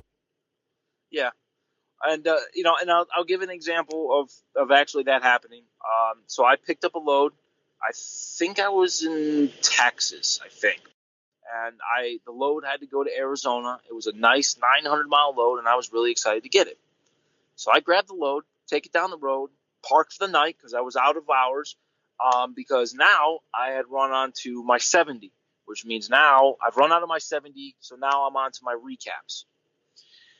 When I took a look at everything, I realized in my recaps that I didn't have enough time to make the load in the time frame that they had planned it. Yeah. Okay. Now, normally my company's usually pretty good where there's time. There's usually a day or two, and it's no big deal. It's like, okay, we'll just change the appointment time. Boom. But this particular load, it wasn't going to like a DC. It wasn't going to a warehouse. It was actually going to a physical store. Mm-hmm. And they're usually much more stringent on their delivery times. Yes, they are. And date and times. Mm-hmm. So, and expected stuff because they need stuff at a certain time. And I think that's an important thing to kind of pick on with people, with some drivers, is they're like, well, I'll get it there as fast as I possibly can and screw the appointment. Like, no, some places you actually need to follow that appointment time because they literally don't have enough space for your crap that's in the trailer. Yeah. So especially when it comes to stores. Yeah, almost every load I picked up when I was over the road is I would look at it, and if I saw there was extra time on the load, I would just say, hey, I can have it here at this time. Can I deliver this load early? And if not, then you can plan accordingly. But if so, you can get that sucker off there and get on to your next load and make some money. And I would ask that sometimes with my company, but I've learned that the appointment times that they give us are generally set by our customers. So basically the appointment time that I have is usually that appointment time that I need to do. And I've learned that if it says live load or live unload, then I need to get my time closer to that time within an hour. So you're going to learn these little nuances about the particular customers that your company is servicing, but that will take time. Right. But back to the load that I was talking about, going to Arizona, Phoenix area, I realized I didn't have enough time, and that was going to take me an extra day from what they had. So what did I do? I immediately let my company know. I immediately communicated. I didn't call, and this is the thing too, is don't call your dispatcher for every little thing. If your company has a tablet or a Qualcomm or whatever, or a cell phone to send messages and form messages and stuff like that, do that. That is a wonderful tip. That there are a lot of drivers out there who think I really need to like schmooze my dispatcher and talk to him every day and be friendly with them and make them laugh. Your dispatcher, they may like you, but they've got a lot of crap to do. Many of them are handling 40, 50, 60 drivers. They don't have time for you to call and chit chat. If you can talk to them through a Qualcomm or, satellite or whatever, and do it and get all of your load information. There's been times I go 3 weeks without talking to my boss at all. Exactly. I just get my load information. I do my job.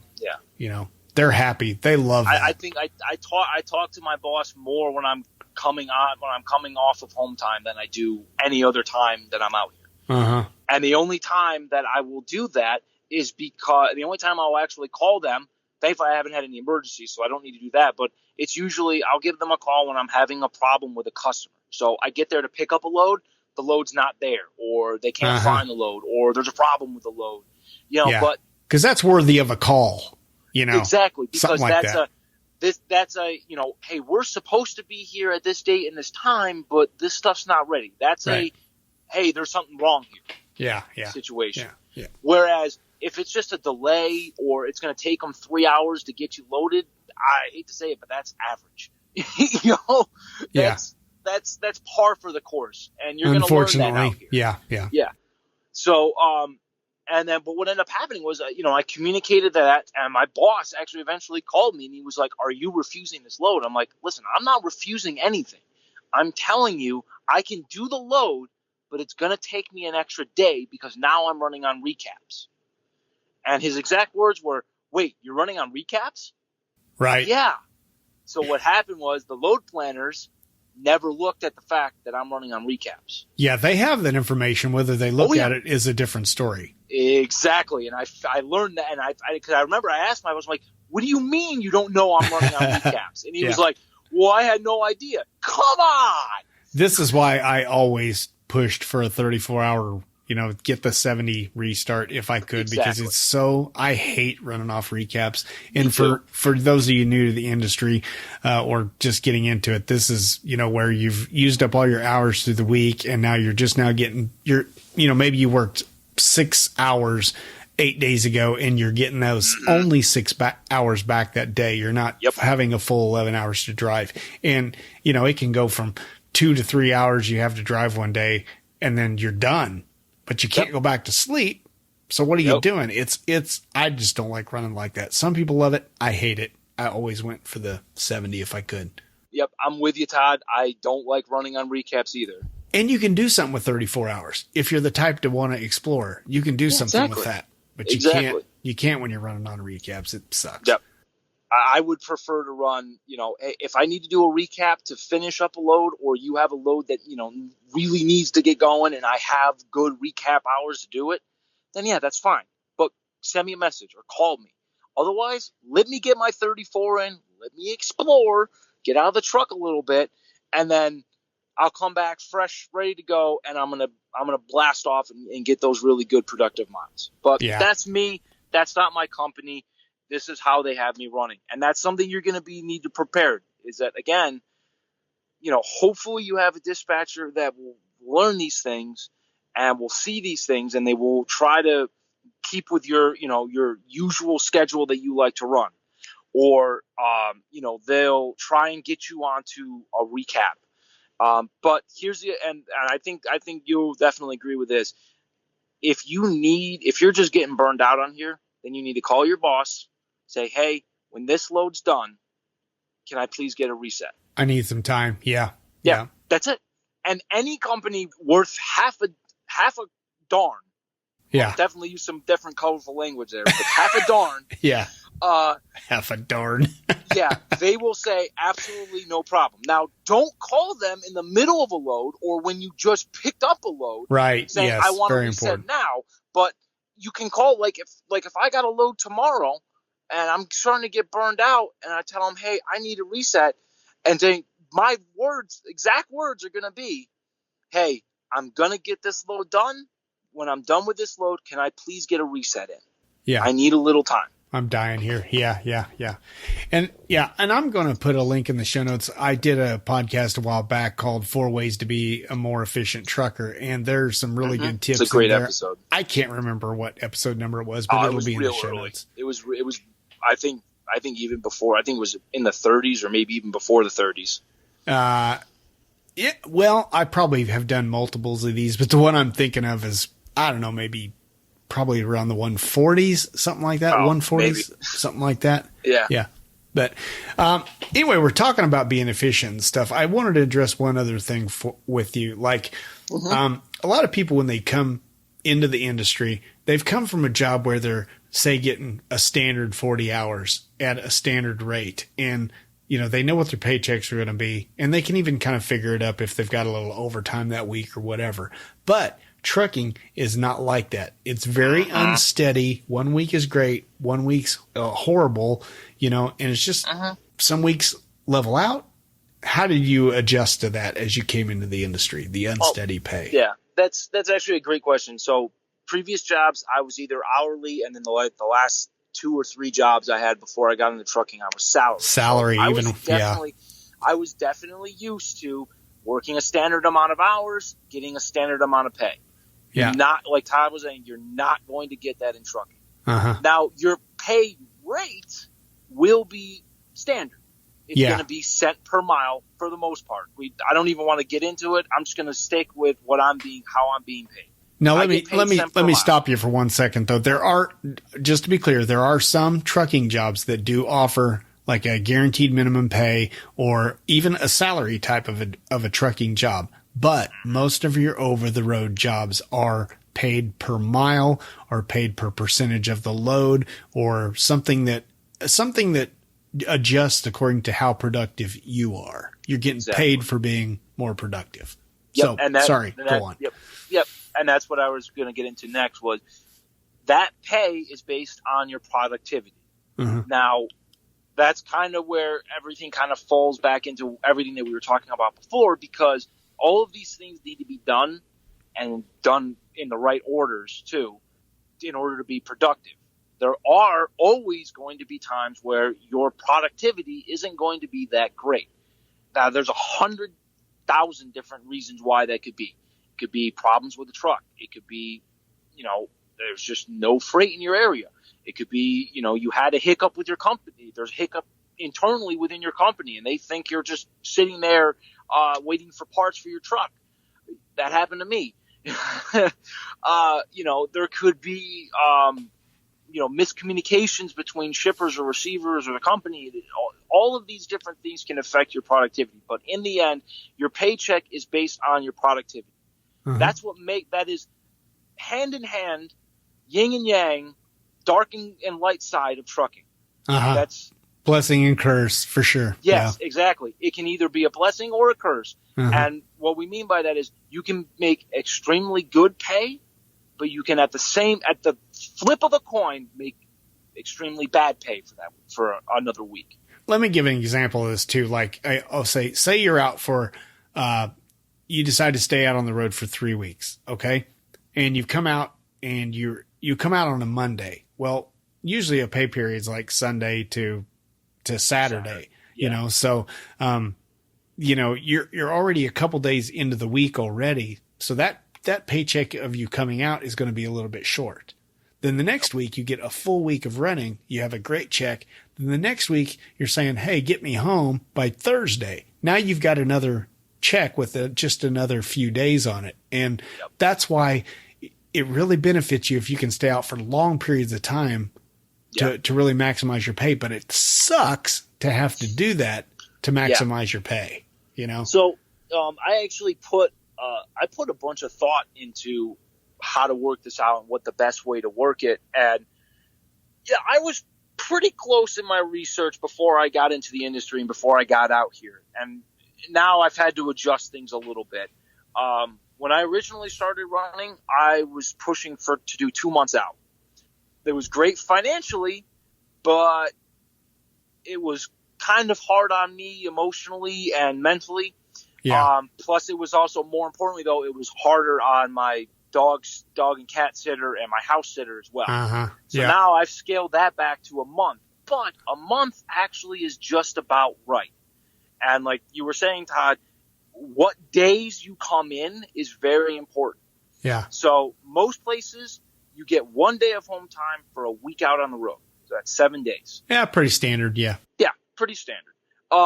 So, you do a month, you can technically be out here for 4 days. Now, remember, though, the day that you go home is counted as a day. And you might not get home until sometime in the early afternoon or sometime in the evening or sometime in the early morning. So that will vary. Yeah. So, so with that, in regards to pay, I figured out the best way to do it is, I use my home time. So so I'm going to spend 4 days at home. But ideally what I do is I do 3 days. So day 1 is the day that I actually get home physically out of the truck. Day 2 and day 3, that's the third day. That's when that third day, though, and this is an important distinction, that third day is a full day. Right. So the way that I'm working it is my company wants me the day before I'm supposed to come off home time to give them a call before like 2:00 in the afternoon to tell them I'm ready to come home or I'm ready to come off the home and get into the truck. Now, I didn't know this because I would tell my company, I'm going to be back in the truck at 8:00 in the morning. But that what they would actually do is they would say, well, no, you're not going to get a load until 12. So be aware of that. Make sure you communicate that with your company. And honestly, try not to do that. Yeah. If you're coming off of home time, I would highly suggest that you get out there before rush hour. Yeah. Okay. But sometimes that's hard to do if you're picking up a load in town, and the shippers are open at 9:00 or whatever. Yeah, and, exactly. Yeah. But so you see what I'm getting, where I'm coming from. Yeah, you try.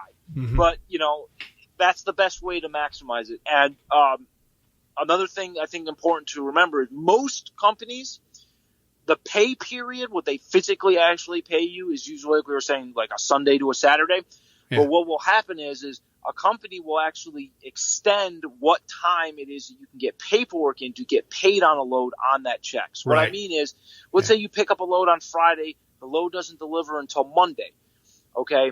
Per your company's policy, as long as you get your paperwork in by, let's say, 12:00 on Tuesday, you'll get paid for that load that you got in before that time on that pay period's check.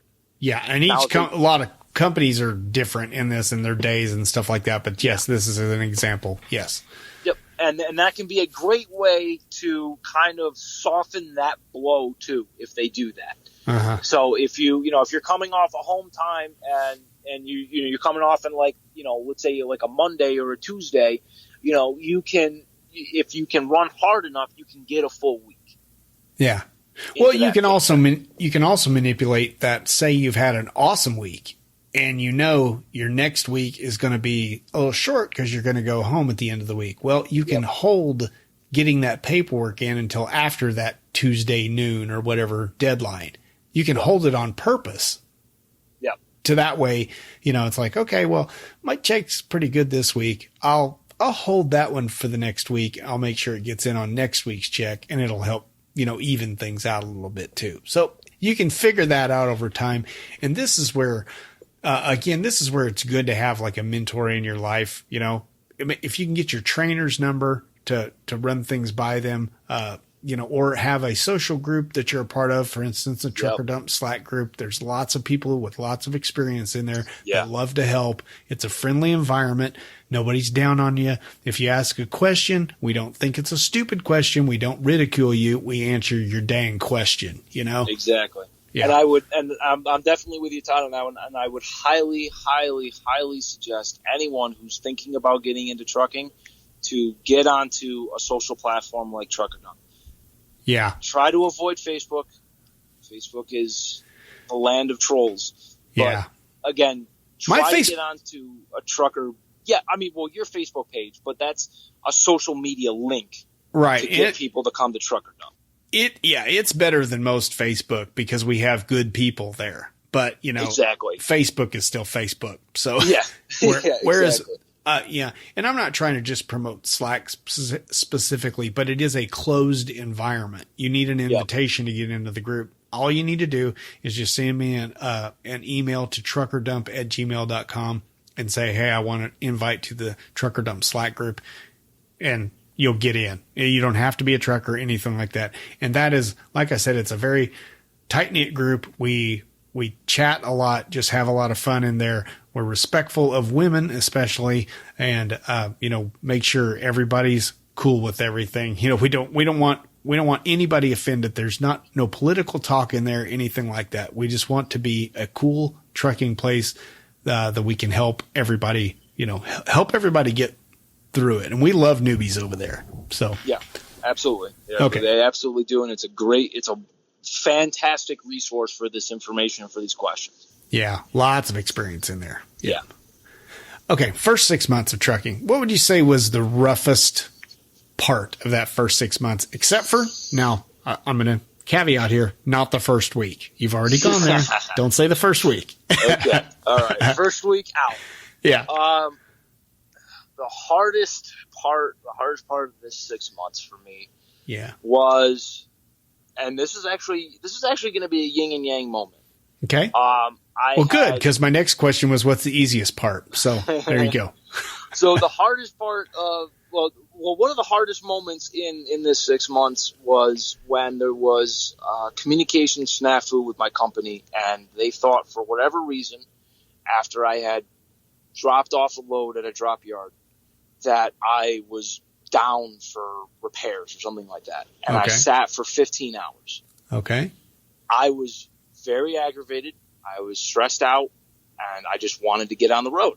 And then that very next day, I got a very nice 1,500-mile run that took me down the best stretch of highway that I had ever seen, and got some of the best weather and was able to get some of the best sights. So, yin and yang kind of moment. So because you got screwed basically because they screwed up and thought you weren't available for a load. And you didn't know that's what they thought. So you're just sitting there waiting on a load. And then once they realized they screwed up, they made up for it by giving you a good load. Yes. It's exactly what happened. Yeah. And it was beautiful. And that was the very first time I was running through Wyoming, Montana, Utah, New Mexico, Arizona. That was actually the first time I was going into California too. And it was just tremendous. It was awesome. So, yes, things can get really bad and really stressful out here, but they can, at a flip of a coin, they can get amazing, and all is good in the world.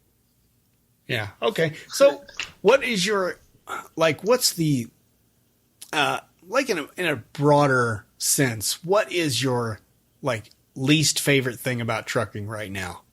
Okay. I'd say my least favorite thing about trucking is, oh man, I got to think about this for a second because I don't want to I'm trying to keep it broad. I don't want to do something super generic like construction or traffic or four-wheelers. That's just par for the course, to be honest. Well, traffic's a legitimate thing. Rush hour hating traffic, It is a legitimate thing. But again, though, you're doing a driving job.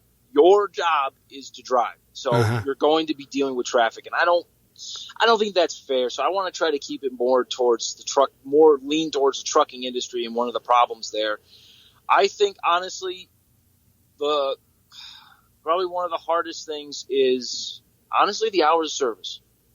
The hours of service and these clocks and the way that they're set up, it makes life out here a lot harder. Okay. So you're talking about learning the hours of service or just dealing with them? Dealing with the hours of service. Okay. Mm-hmm. Well, and that kind of goes hand in hand with what you're talking about. One of the things you hate the most about it is truck parking. Yeah. And that goes hand in hand with those hours of service. And, you get towards the end of your time and you're like, you're getting nervous. You can't find a parking place. You're going from truck stop to truck stop and you're looking and no dice and your clock's running down and you're getting freaked out. Yep. I hated that aspect. Yep. I'm generally a fan of e-logs. I hate saying that. I feel dirty saying that, but I'm generally a fan of what they do. But times like that is just awful. Yeah, it really is. It really is. And I'm a fan of e-logs as well. And I think, the good will come out in time. But again, we're also giving a lot of credit to the federal government, and that just makes me feel stupid. And that makes me feel dirty too. Yeah. Yeah, it does. It's like, giving you this federal government. What am I doing? Yeah. Okay. So on the opposite side, what did you think was going to be really hard about trucking, but you actually found it super easy? One of the things that I thought was going to be really difficult was dealing with my company. For some reason, I had this image in my mind that my company was going to be a lot more difficult to deal with. And again, maybe that's just my company. Maybe I got lucky and I got the unicorn of companies, of big mega companies. But my company has actually been really great. They've been treating me really well. They've worked with me in a lot of different ways, and they've been keeping me running as consistently as possible. I think that I didn't mention this in pay, but for the most part, actually, my paychecks are usually pretty consistent. Good. And I think I attribute that to my company seeing, oh, crap, he's kind of low in miles, or oh crap, we've been nickel and diming him with these 300 or 600 mile loads. And he's been just blasting out. So you know what? Let's throw him a softball and throw him 1,000 or 1,500 mile load. And those things will happen. Now I know some people are, and probably a lot of the older drivers are like, well, that just means your company's not giving you miles if they're not giving you a minimum of 800 miles. Like, whoa, slow down, super trucker. Yeah. Everybody gets a 200 or 300 mile load every now and then. Yeah. And you have to understand where you are, what the loads are like. I mean, I can't tell you how many times I've come off a great load and then I got to sit for hours and hours just waiting for one load. Yeah. And it wasn't because my company didn't want to give me a load. It was because in the area, there's just nothing there. Yeah. And it's constantly shifting and swaying and moving. The industry is very, very, very fluid. Very fluid. Yeah. So, my general practice was to just kind of go with the flow on those little crap loads. And if I got, I usually drew a limit at 3. I wouldn't say anything on the first one, the second one, but after the third one in a row, I'd say, hey, I just called dispatch. That'd be one of those times when you actually call them so they can hear your voice and say, hey, did you notice I just had 3 pretty bad loads? Do you think you can do something about that? Just be friendly about it. And they will usually right that wrong, and get you back on track.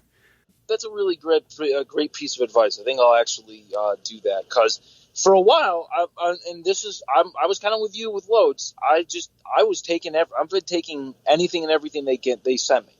And I just get it done, don't say anything, and move on to the next. And for a while, especially at the beginning of this trip that I'm taking, I did probably about a dozen or so not that great loads, like 300, 350 mile loads. Mm-hmm. And the reason I do like a 3 thing is because they also know if a person is so nice, they're not going to ever complain about anything. They know they can give you all those 300 mile loads and you're not going to say a darn word about it, and they're going to get them all covered while they're giving all the big loads to somebody else. So you don't want to be a pushover. That's why I say just kind of relax until the third one, then say something very nice and just, let them know what's going on. Yeah. It's like, hey, I see what's happening here, and I'm letting you know that I know. Yes. And I'm glad you said I'm glad you said the easiest thing you found that you were expecting to be difficult was the company, because like you said, there's a lot of, truckers out there complaining about the way their companies are treating them, and it just gives the whole industry a bad light. But, also the company you choose and the company you start out with is and can be a major part of a trucker dropping out of the industry in the first 6 months, because they just assume every company is like this. Yeah. If they end up with a bad one. So, and I want to hit on that because when anybody does their research, they're doing decent amount of research, they're going to find it, or a discrepancy between whether or not companies are good or bad. Remember, we were talking about how the internet is just full of trolls. Mm-hmm. The internet is going to be, for the most part, telling you the big companies are bad. Yeah. Well, who you need to talk to are the people in Trucker Dump, in the Slack group. Uh-huh. Those are the people you need to talk to, because those are the people that actually run for these places, that actually work for these companies, and they will talk to you, even if they don't want to reveal who they're working for. They'll talk to you privately and let you know what it actually is like working for this company. Yeah. But I think an important part, though, that you're going to find is that whether or not a driver will do well in a particular company is going to be their attitude. Uh-huh. If they have a crappy attitude about the industry, they're going to be a crappy driver. If they've got a good attitude about the industry, they're going to be a good driver. Yeah. And the reason why I say that is I've had multiple shippers and receivers and even dispatchers, especially like the nighttime or weekend people, that are like, they ask me, like, you're so nice. Am I not supposed to be? Am I not supposed to be respectful and polite and, and courteous? Yeah. Somebody told me, I don't remember the exact words, but they said the standard in trucking is very, very low. All you have to be is an average driver and you are considered awesome. Mm-hmm. And I'm like, that's a really good point. I mean, you don't have to be like the best in the world. You just have to be above the crap guys. Yeah. And it's not that hard to do. It's not that hard. Just have a decent attitude. Yep, it really is. And it really is. You need to have a decent attitude out here. And, and if you have that decent attitude, you will go a long ways. And I think, you were talking about starter company. I want to hit on this real quick. The first company you go with is not the be all end all. No. Don't let that image or whatever happens with that company be your complete picture of how companies are across the industry. Right. Because even with myself, and I'm very happy with my company, I'm still planning in 3 years to put my feelers out. I'm going to get my experience, get that time under my belt so that I can get into a really good company that's going to pay me better, have better benefits, do better loads, whatever, do specifically what I want to do.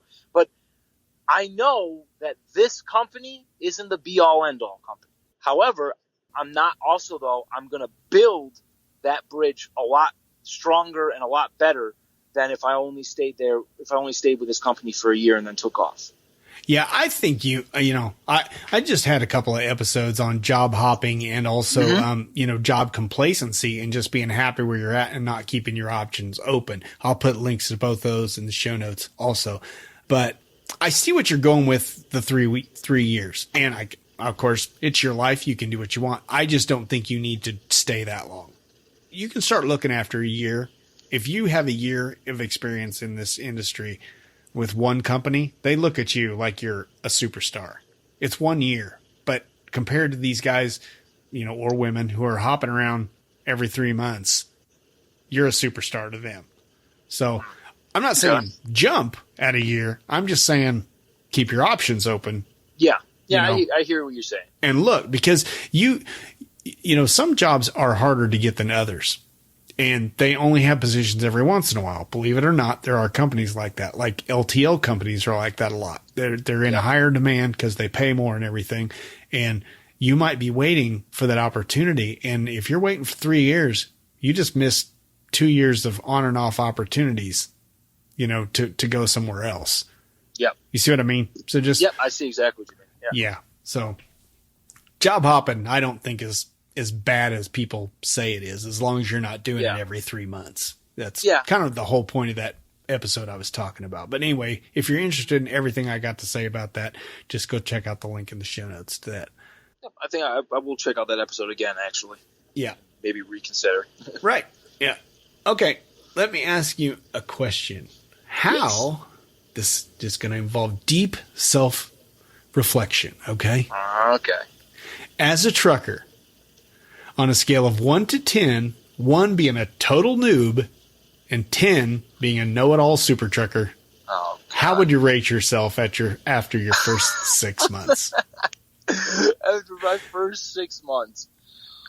Well, I will never be able to crest the highest peak known as Super Trucker. Well, I hope I not. don't ever want to ever crest that peak either.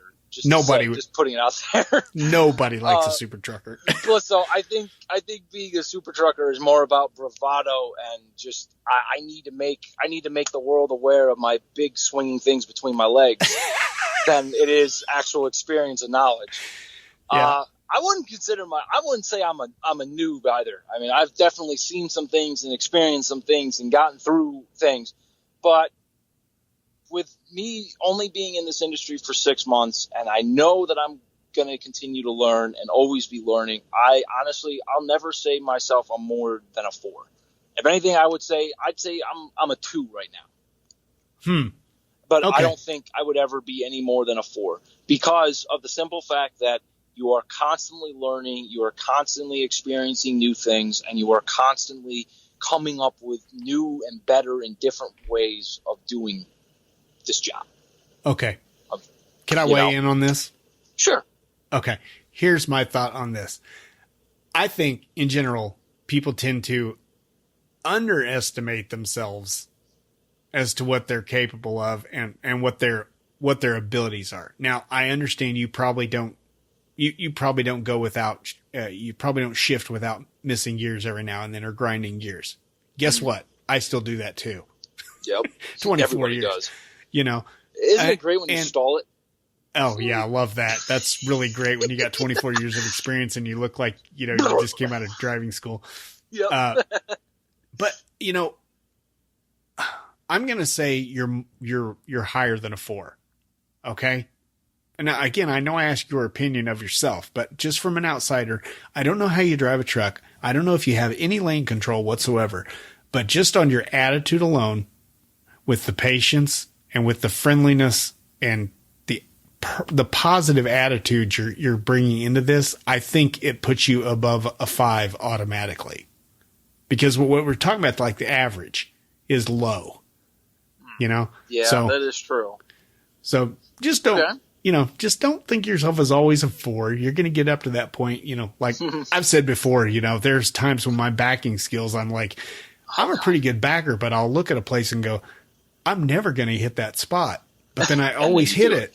But it took me, I think I was 15 years into my career before I finally got to the stage where I just look at that spot and go, I got this, and I wasn't being complacent. I wasn't being overconfident. It's just, I knew I was going to get into that spot eventually. And it didn't matter how long, as my trainer told me in school, it doesn't matter how long it takes you to back a truck. As long as you don't hit anything, it's a good back.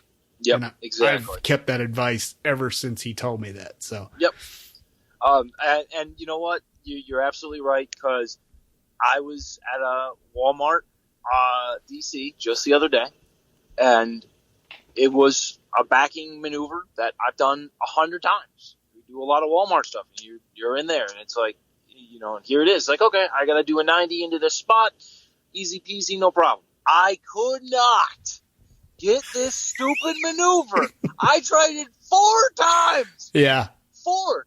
Yeah. And eventually I just said, and if you're a driver and you're about to say screw it, and you're making a turn or you're about to do a backing maneuver, stop, breathe, calm down, don't do whatever you were just about to say screw it to, and reevaluate, because you're probably going to do something stupid. Yeah. But eventually I just got to the point, I'm like, all right, I cannot get this tonight. I don't know why, or this morning, it was actually the morning. I don't know why. I'm just going to roll around, and I'm going to hit this super easy, straight line back. Yeah. Well, you've driven long enough to know this phenomenon that I'm about to talk about. And this is where you know how to back a truck. And then you pull into a truck stop. It's wide open. You got 5 spaces, and you can't get the darn thing between the lines without 3 backs. You're like, what is wrong with me today? I don't. No. They spent 5 minutes going back and forth, back and forth, back and forth. We're like, oh my God, why can I not get this? Yeah. And you look over and there's some old trucker just looking at you, shaking his head. Yeah, exactly. Just shaking his head. You're like, I'm not turning that CB on. Do not turn the CB on. Yeah. I've literally done that where I've been backing. I finally get myself maneuvered and positioned into the space finally. And I'm looking, and there's a guy directly across me. He's just watching me, shaking his head. And I just do one of these. I'm like, my hands are down, slowly reach my hand up, click CB off. Like, nope, not going to listen to you. Yep. Not going to listen to it today. You know it's coming. All right. So you've rated yourself pretty low. I've said you're a little bit higher. So if you had to say right now, after 6 months, what are your strengths, your biggest strengths as a trucker, and what are your biggest weaknesses? So I would say my biggest strength is definitely it's my patience. That's my biggest strength. That is the hardest one to overcome. It really is. Yeah, it really is. And trust me, not every day I have the greatest of patience either. Well, no. But again, it's something that you learn. It's something that you develop. And I think that my patience out here allows me to get through a lot of basically what would send the super trucker into a blind nuclear rage instantly. Versus, freaking out or hitting something. And then I think, that's my best one. I think my worst one is, the worst one's harder to tell than the best one, but I think the worst one for me is complacency.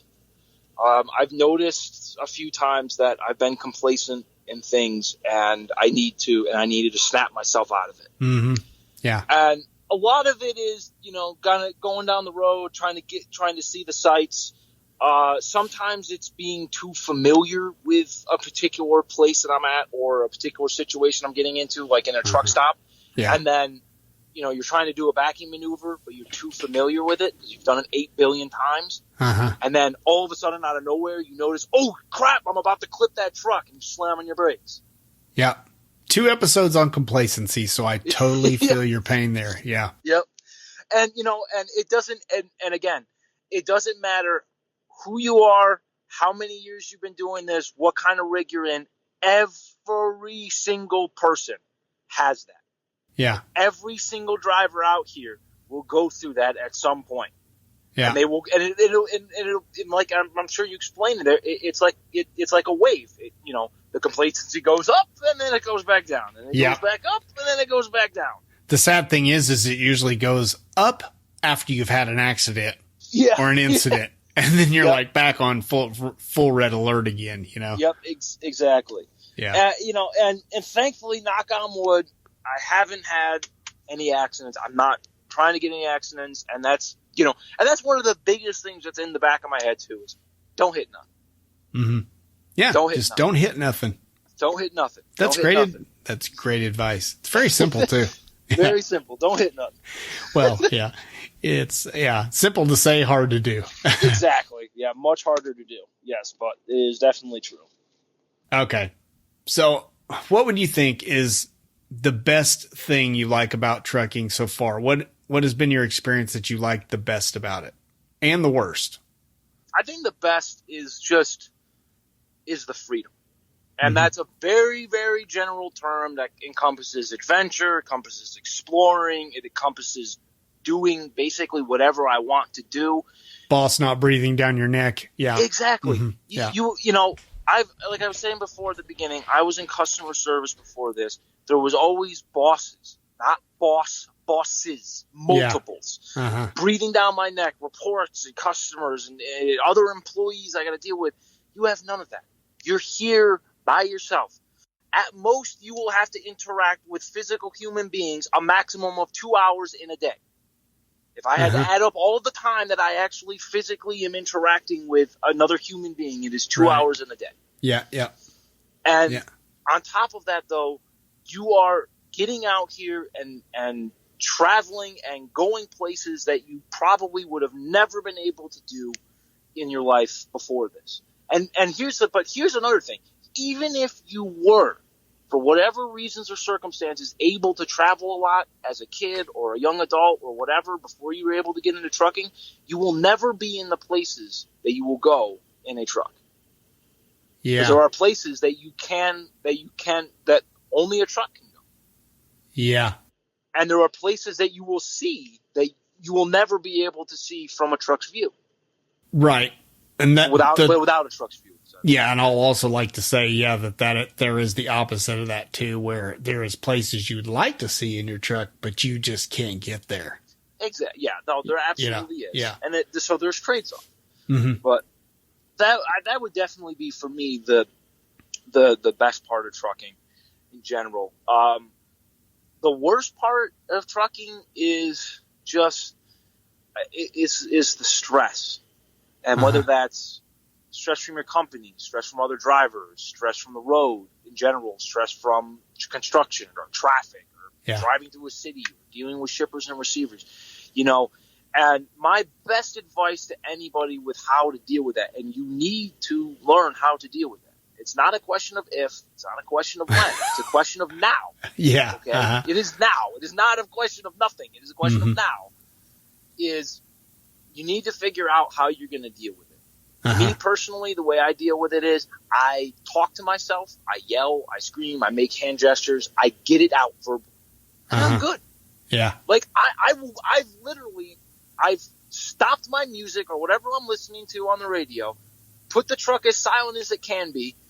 Obviously I'm probably running down the road, and just rant for 5 minutes. Yeah. And then I'm good. Then I'm back to normal. All is great. The world is wonderful. The universe is back together. Yeah, and if you can do that and get your patience back before you deal with anybody, that is going to, you keep talking about patience, and that in itself is a major key to reducing stress in trucking. I've got coworkers who still do this to this day. They, they're in a slow truck. Somebody's trying to pass them, but they're doing it very slowly, but they're in a speed limited truck too. Rather than just tap the brake, it takes 15 seconds, 30 seconds for them to get around them.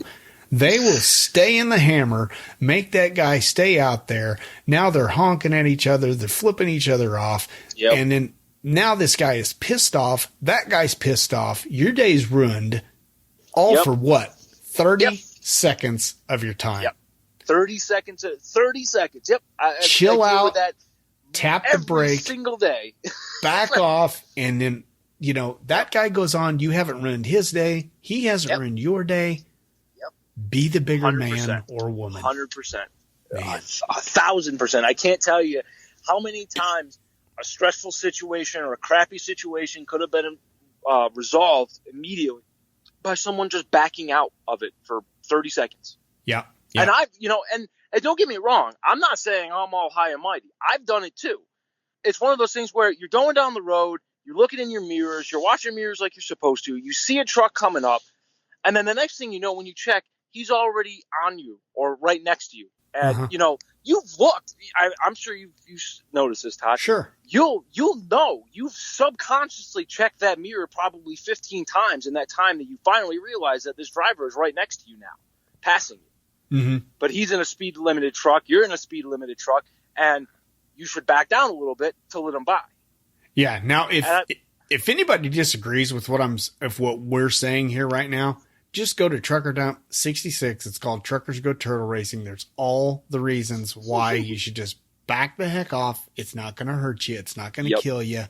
Yep. And I'll put a link in the show notes to that one too. I can't tell you how many times I've said, "Oh, here we go, another turtle race." Yeah. Thanks, Todd. Yeah. But you see, it's why put that stress in your life when you don't have to? Well, and honestly, I've heard, and I got that concept and this idea from your podcast before I even got with my trainer. But within the first day or two of being with my trainer completely reinforced why you do these things. Uh-huh. And his main point was, if there's another truck next to you, you and him cannot maneuver out of each other's way. Right. Yeah. It's a Smith system thing. Leave yourself an out, you know? Yeah, you're automatically not making yourself an out. Uh-huh. And then on top of that, he also said, what happens if we get on a curve and you're trying to look through him? Can you look through that truck right now?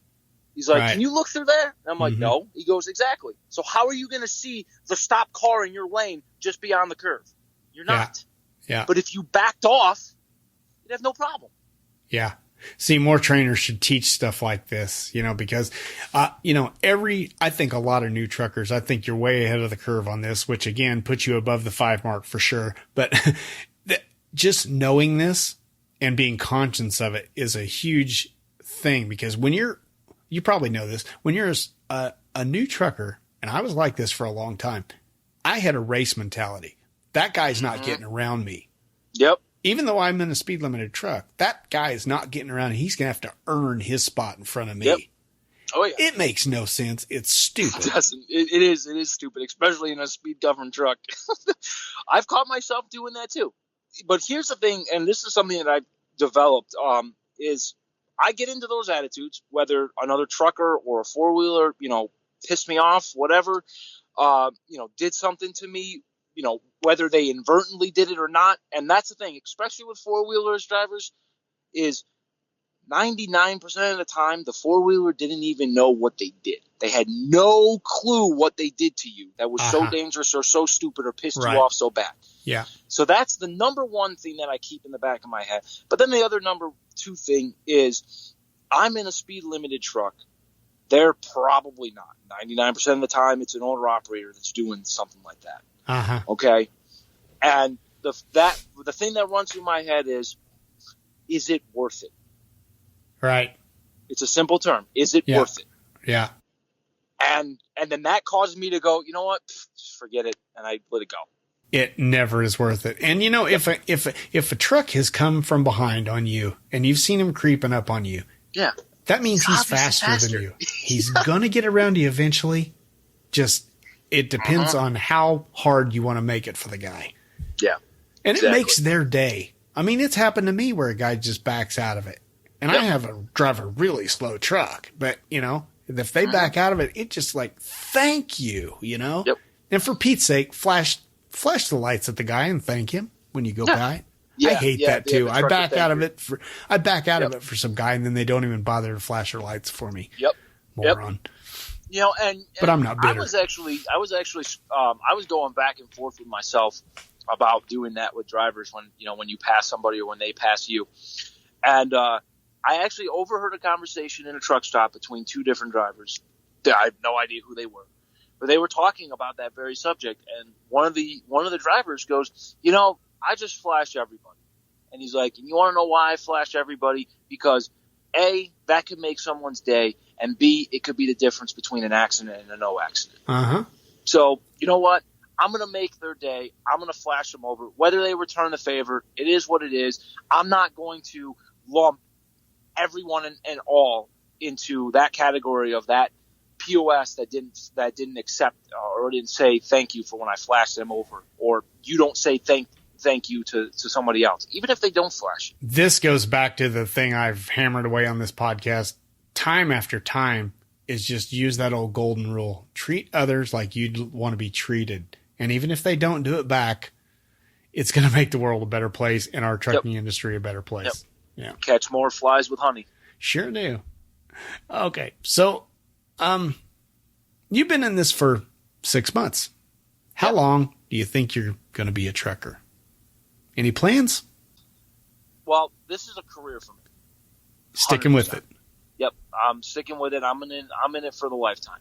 Yeah. So there's that, which I know isn't very popular amongst a lot of drivers because they don't want to do this. You know, amongst yourself, even yourself. You know, you didn't want to do this for the rest of your life. Mm-hmm. But knowing where I've been, knowing where I've come from, and what I've experienced, this is the happiest and the most relaxed and most stress-free that I've ever been in my entire life. Yeah. Yeah. So I'm happy right here. And on top of that, too, like I was talking about before, there are so many endless combinations, permutations, mix-ups that I can do with this career, and I can do literally anything and be super successful and make good money. Yeah, it's very diversified. If you get tired of the road one day, you can just go do a local job for a little while. If you get tired of over the road, you can go to LTL. If you get tired of van, switch over to tanker for a while. Lots of opportunity, lots of different schedules and all that good stuff. And that's one of the reasons why I was saying, especially with your starter company, build that bridge really well and don't burn it down. Yeah. Because that way you always have a safe place to go back to. Mm-hmm. You always have that fallback company. Yeah. Okay. Yeah. And even though these companies say, general guidelines is if a company calls your old company, they're only allowed by law to say we would rehire him or not, or he's been fired or whatever. They're only supposed to give you the details, but darn well those guys are saying little hints about this guy's difficult. Little hints? No. They're saying they're breaking open a file and reading exactly what you did and what you didn't do, and why they got rid of you, or why you're a good guy. Yeah, this guy complains about everything, or this guy is talking to my dispatcher, 5 hours a day. Yep. Yeah, exactly. That kind of a thing. Yep. Yeah. Yep. Exactly. And that's 100% true. Again, though, for me, and I've thought about it too. It's like, all right, what am I going to do in like 30 years when I'm at that retirement age and stuff? Uh-huh. And my thing is at this point, I love trucking so much that I can envision myself, even if I don't do, owner operator or something like that beforehand, I can envision myself becoming an owner operator, getting my own authority, doing a load or 2 or 3, maybe a month, and then spending the rest of the time at home. Just doing loads here and there to make a little change, or to go on a trip, or to go sightseeing, or do whatever, and then coming back home. Yeah. And see, that's great. And see, that's one thing, I love to talk about LTL now, but that's one thing I love about my job is I have got, once you build up seniority, you have options. Like I'm on the open board right now. I'm our top mileage guy, as far as I know. And I'm making really good money, but later on in life, there are good bids that would have me home every single day instead of every weekend that I could get because I have good seniority. But when I get to a certain age, I may not want to do that anymore. And I can cut back and bid on something really easy and work 8 hours a day and still make really good money, And I've got all that option within this one company. So I don't even have to switch jobs, I just bid on what I want. And if I get tired of one, 6 months later, I can bid on the other one, Yep. It's really handy. Yeah, absolutely. So it really is. Let's wrap this up. And if there's somebody out there right now listening that is considering truck driving as a career, as a guy who just went through 6 months of it, what would your advice be for them? My advice would be spend a little time before you contact a school and figure out if this is something that you want to do. Not your family, not your other half, not your brother, your cousin, something that you want to do. Uh-huh. After that, everything else will fall into place. And you take the time to do the research about your school, take the time to do research about your company. All the information is out there, good and bad, on everything in this industry. This industry is very, very public. We're out here on the roads. We're being seen 24/7. So everything that you want to know is out there. You just have to go out and get it. And with today's internet, it's literally a type of a keyboard and a click of a mouse. Okay? And that would be my advice. And honestly, and here's another thing to really think about with trucking is that this is an industry where once you get that CDL and you get that year of experience, that will never go away. You will always have that, and that will always be a massively perfect and good safety net for any other endeavor that you want to do. So let's just say you want to open up your own small business, and for whatever reason it doesn't work out. you can give a trucking company, maybe the company that you left or a different company, whatever you decide to do, you can give them a call. Boom, you got a job. Yeah. As long as you've kept your CDL and everything and all your paperwork in good standing order, and even if you've been off the road for years, yeah, you might have to go back onto the road with a trainer. For a week or two. Yeah. Get a refresher course. Yeah, get a refresher course, but that's it. That's all you have to do. Yeah, it really is one of the best things about the trucking industry. It's kind of like the medical industry and being a nurse. You know, there's always nursing jobs. There's always trucking jobs. You can't outsource a trucking job. Can't do it. Yep. And as much as everyone's talking about electric vehicles and automatic driving vehicles, listen, that may eventually come up in my lifetime. Yeah. But it's not going to be to the point where the driver is replaced. Yeah. And honestly, with as specialized and as diversified as this industry is, it never will. There will always be a need to have a driver in the seat driving the truck. Always.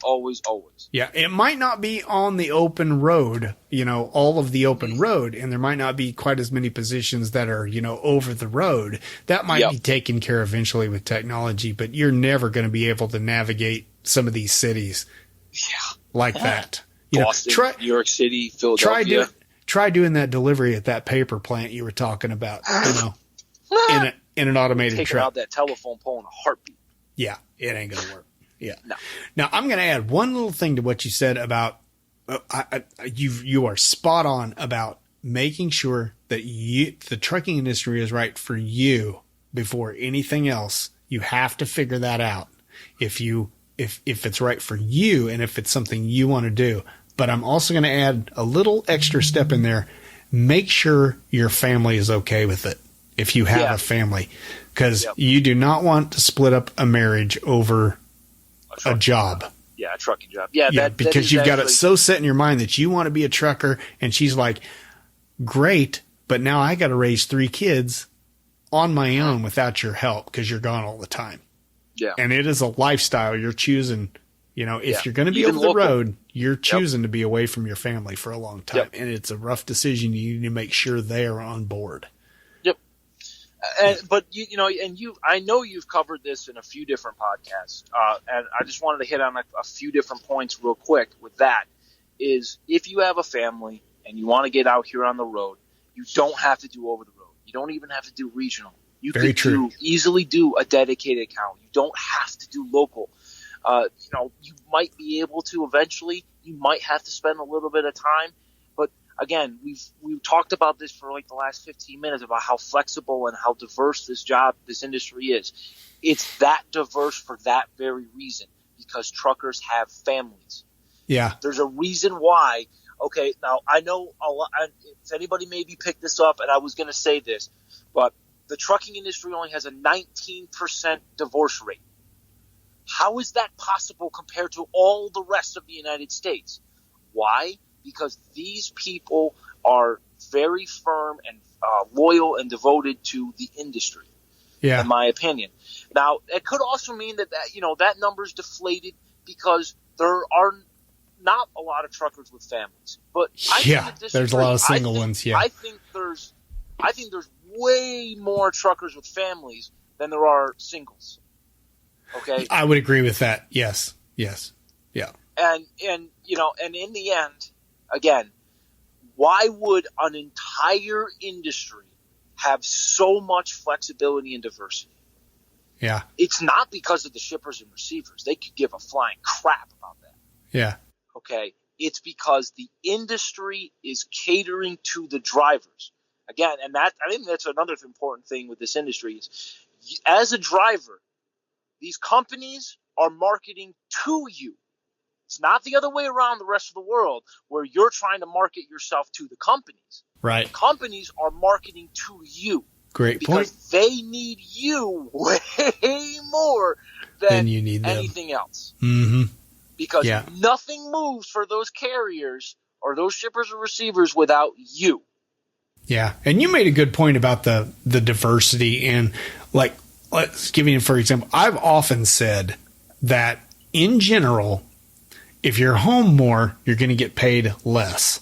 Yes. And it's just kind of a standard thing everybody knows. So if you want to come off the road and get a local job, you're probably going to take a pretty big pay cut from over the road. But I would like to caveat that by saying you and I know a guy named Trevor Dunkel. He goes by the name Kool-Aid in the Trucker Dump Slack group. He was on the road with a major carrier for about 1 year and then, making pretty good money.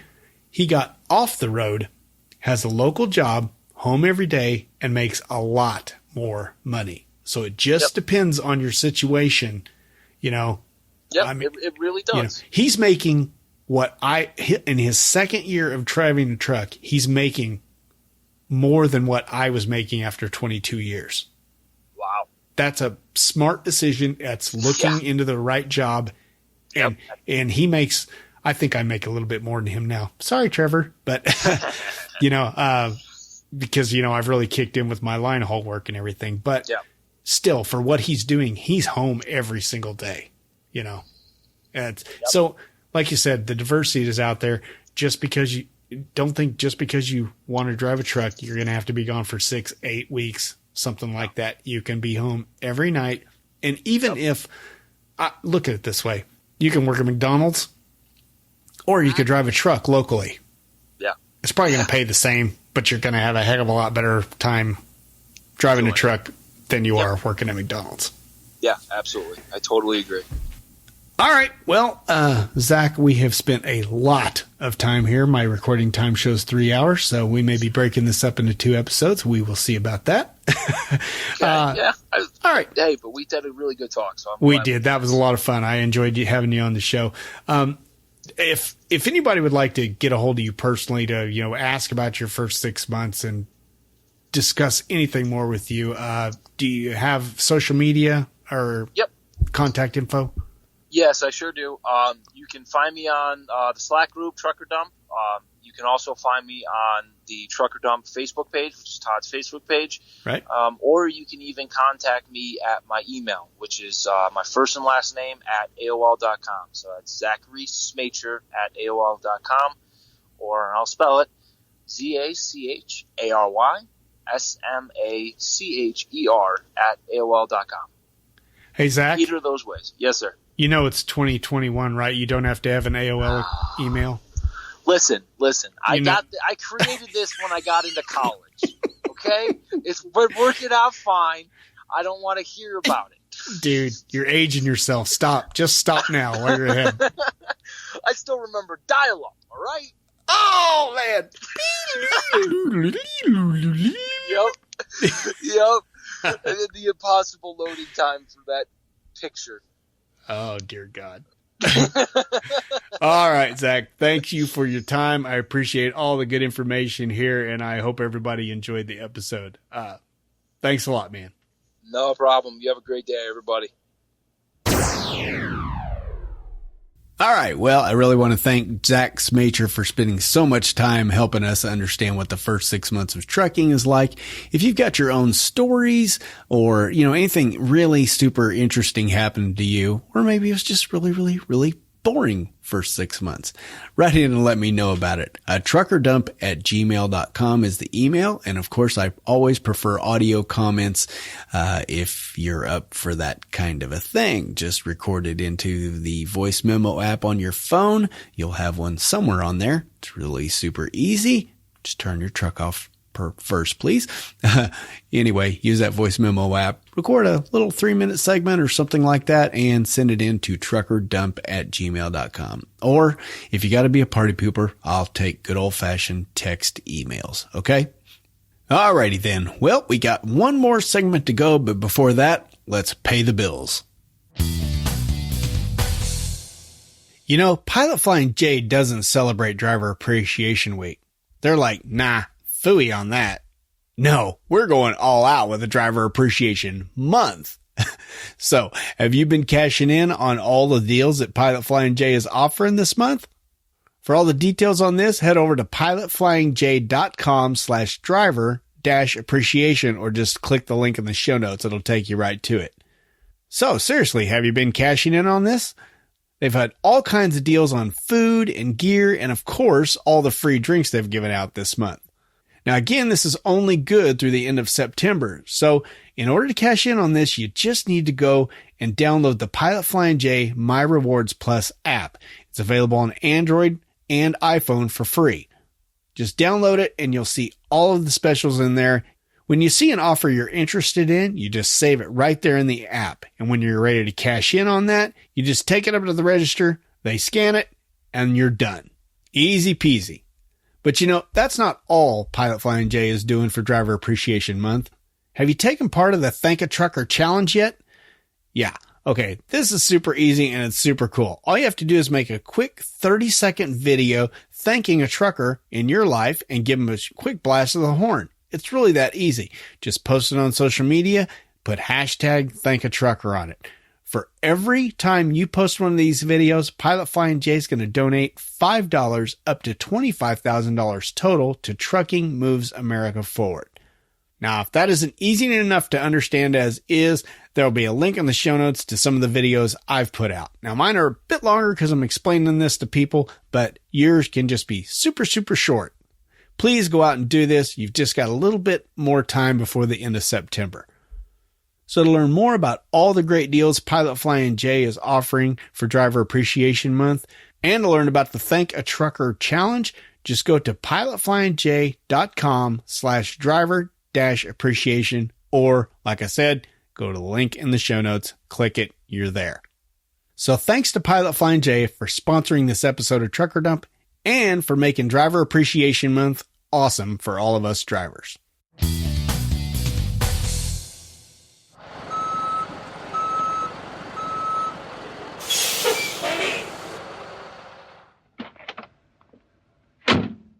Hey, yo, bud, where do you want this load of feedback? All right, let's finish up with some feedback. Hey, in the last episode, Angela Peters wrote in asking to be a part of the Slack group. She was going to truck driving school at the time and was looking for a good place to get some advice, stuff like that. Well, she's been very busy lately. We hadn't heard from her in a while in the Slack group, but guess what? No wonder. She was passing her test. Yes, congratulations, Angela Peters. She is now a Class A CDL driver with a tanker and hazmat endorsement. Now she's just looking where she's going to go and what she's going to do. I believe she is teaming with her partner. So that's going to be an awesome start for you there, Angela. Hey, you're in the Slack group now. If you got any questions, just where to ask. Next up, we are going to hear from Stephen Burnham. Hope I'm pronouncing that right, Stephen. He writes, been listening a little over a year and made it up to episode 138. We're up to 157 now. He goes on, really enjoy the content, looking forward to catching up and keeping up with the episodes. Well, that won't be hard with my frequency. He says, I'm currently driving a Ford Transit delivering tractor trailer parts. I've also thought about getting my CDL, and listening to your podcast has helped me make the decision. Just starting to look for a company, training program, or school. We'll see what happens. Wouldn't mind being a part of the Slack group if you could send me the link. Well, I did send him the link, and we're happy to have him in there. And sadly, we haven't heard much from Steven. He hasn't been doing a lot in there. He did write me back later on, and he was asking for some advice. He said he's looking at Steven's transport. I told him, didn't have any necessary, love for Steven's transport or hate, as that matter, but I just said, keep on looking, because you can almost always find something better if you keep looking. He also asked, and I'd like to get your help on this if you could. Steven writes, he checked into Stevens Transport because of their company training.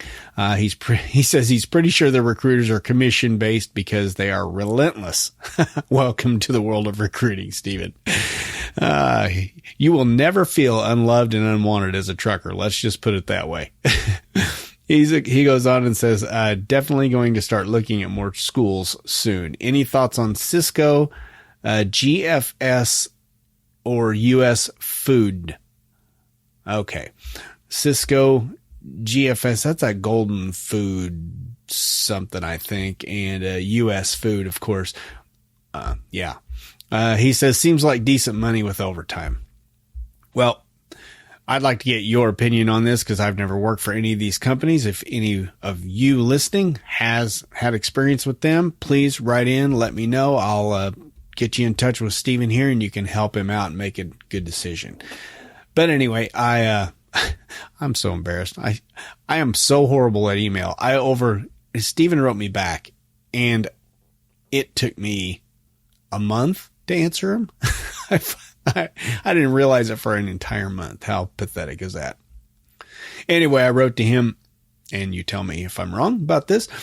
I said, I don't have any personal experience with any of those 3 companies you mentioned, but I do know it's hard work. It's the type of job where you're running a 2-wheel dolly up and down a ramp several times a day while you deliver to restaurants. Lots of unloading. I don't think you mentioned how old you are, but it seems like a younger man's game. It might be a good job while you're young and strapping, and there's nothing wrong with starting there. But later on in life, you probably want to move on to something else that's not so physically taxing. One day I met a 50-something-year-old McLean driver. That's similar type work there. And he was exhausted and said he had to get out of it because it was killing him. So, like I said, nothing wrong with hard work, but I don't want to be doing that at 53 years old. Having said that, I just saw an advertisement for Cisco the other day where they're offering $100,000 a year. I think I actually saw that was 110 now. So there is that, there's money to be made there, like you said. And what I wrote here to Steven applies to everyone. I said, do me a favor, Steven. Don't hesitate to reach out to me just because I'm a loser on email. If for some reason I don't answer any of y'all's email within a couple of days, please send me a direct message on Slack or get a hold of me on Twitter or send me another email. Something like that's going to do any good, right? I check those other sources every day. So I usually check email, but sometimes I just miss it for whatever reason. Anyway, Steven hasn't been very active over on Slack over there.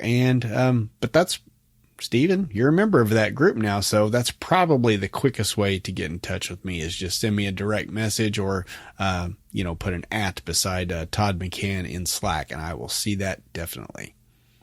So anyway, Steven, we'd like to hear from you in Slack and thanks for writing in. I hope you're having good luck, finding a school and finding somebody to work for. Maybe, a trucking company that offers, a school for you. I usually like to recommend, like a third party school where you have more options. But if you can find a good company to work for and they have a school, great, go for it. They'll usually pay for that and you won't have anything out of pocket. Do what you got to do, man. Next up, we hear from Scott Lucas. Scott writes, greetings, Todd. I just got checked into a hotel on the eve of starting orientation for a new over-the-road job and was hoping you'd be so kind to send me an invite to the Slack group. I discovered your little slice of podcast heaven years ago while I was hauling milk semi-regionally and was very happy to see you're still doing the show. In preparation for this job change, which I'm hoping and praying was the right move, I started back at the first one and binged my way through to current. Hearing the evolution of the show and your thoughts as you yourself changed jobs has been very entertaining. Keep up the good work, Scott. Well, thank you, Scott. I always appreciate somebody's getting some use out of the podcast. Now, if it convinced you to drive a truck for a living, I'm not sure if that's a good thing or not, but I'll leave that up to you. Anyway, you did get your invite to Slack. I see that you are in there, but once again, not very active. Now, don't let this turn anyone off. Sometimes Slack is not somebody's, little cup of tea. So, we send off invites. Some people join and get very, very active. Other people do, join and don't get active and they just kind of drop off the face of the earth. Like we said, Angela Peters earlier was just busy with school. And, here Scott is busy with a new job. So, maybe he just doesn't have time for us. But remember, Scott, if you're listening to this right now, the Trucker Dump Slack group there is always there and somebody's almost always available 24 hours a day. So somebody's almost always awake. So if you've got questions as a new driver, that kind of a thing, it's a great place to be. So if you're interested, anybody else is interested in joining the Trucker Dump Slack group, just shoot me an email to truckerdump@gmail.com. It's that easy. All you got to do to be a part of that group is have a pulse. Seriously. You don't even have to be a trucker. All right. Next up, we're going to hear from Billy Loving. I got an email that says, "Give me that trace tablet, man," which, well, that's the subject line I had pre-programmed in there. So it's not like he was being rude or anything, but sorry, Billy, that sucker is long gone and out of my house. I actually announced that the winner of that, well, not really the winner, it was just the first person to write and tell me that they wanted it. That was, they end up being Christian Cooper, and he's already got that in hand. So, sorry, Billy. He wrote in so late on this one that I didn't even have time to mention him as one of the people who had wrote in before. So I just thought I'd give you a shout out, Billy. I appreciate you listening. Sorry you didn't get the trace tablet, man. Maybe next time. All right, next up, well, I hope you haven't gotten sick of Zach's voice yet, because Zach is back with another audio comment. This is all my fault for overlooking like 3 or 4 of his audio comments over the past couple of months. So let's hear what Zach has to say on this one. Hey, Todd, it's Smacher Man again. I have another audio comment for you because I'm a glutton for punishment. So I've been going back and listening to all of your podcasts because, again, I'm a glutton for punishment, and apparently I enjoy having my ears bleed while listening to your lovely voice. But in all seriousness, I got a hazmat story. Ooh, goody. I recently went to grab a hazmat load, got over to the load, had some issues finding the paperwork, which was interesting. That's a whole nother part of the story. But I get over to grab the hazmat load. I get the paperwork, and thankfully my company has a policy where whenever we do hazmat, we have to have a safety briefing. So we go over paperwork. They tell us a whole bunch of rules, remind us of everything that we've got to do, make sure we have all of our ducks in a row, and then they send us on our way. Well, this particular time, and this is probably this was the third hazmat load I was picking up. We were going over the paperwork, and we noticed a discrepancy. The discrepancy was the weight. Oh. So on the bill of lading, it showed that the weight of the hazmat product was 9 pounds. Problem was that the hazmat product on the very next sheet on the manifest was showing 19 pounds. In all fairness, though, it was showing 9 kilograms on the very next row, next to that 19 pounds. So seems like someone made a typo snafu, but if anybody knows anything about hazmat, that weight has to be correct. It needs to be correct. That's the biggest thing, with hazmat, is the weight of whatever that material is. So if there's something wrong with that weight, well, there's an issue. So thankfully we were able to catch it, and my company just flat out said, "Hey, we're going to refuse the load. We're not going to be able to take this. The weight's wrong." And unfortunately, I had to go find another load. But yeah, that's just a quick hazmat story. And if anybody's kind of confused too, when it comes to hazmat, another issue actually with that load was that it was also showing placarded. Well, the weight that was being showed wasn't a placarded load. It shouldn't have been placarded. So there was not only the problem with the weights being wrong, but there was also the problem of, well, this shouldn't be placarded. So that's important. I hope that if anybody does hazmat, that you have a system in place with whoever you're doing it with, whether it's your company or, if you're an owner operator or something like that, or a lease operator, that they have something in place as well. Because if I had taken that load and I got stopped and my paperwork got checked, I would be on the hook for that. Mm-hmm. And that would be a really big fine, and it could be, it could even have been my license. So that's just some quick things with hazmat.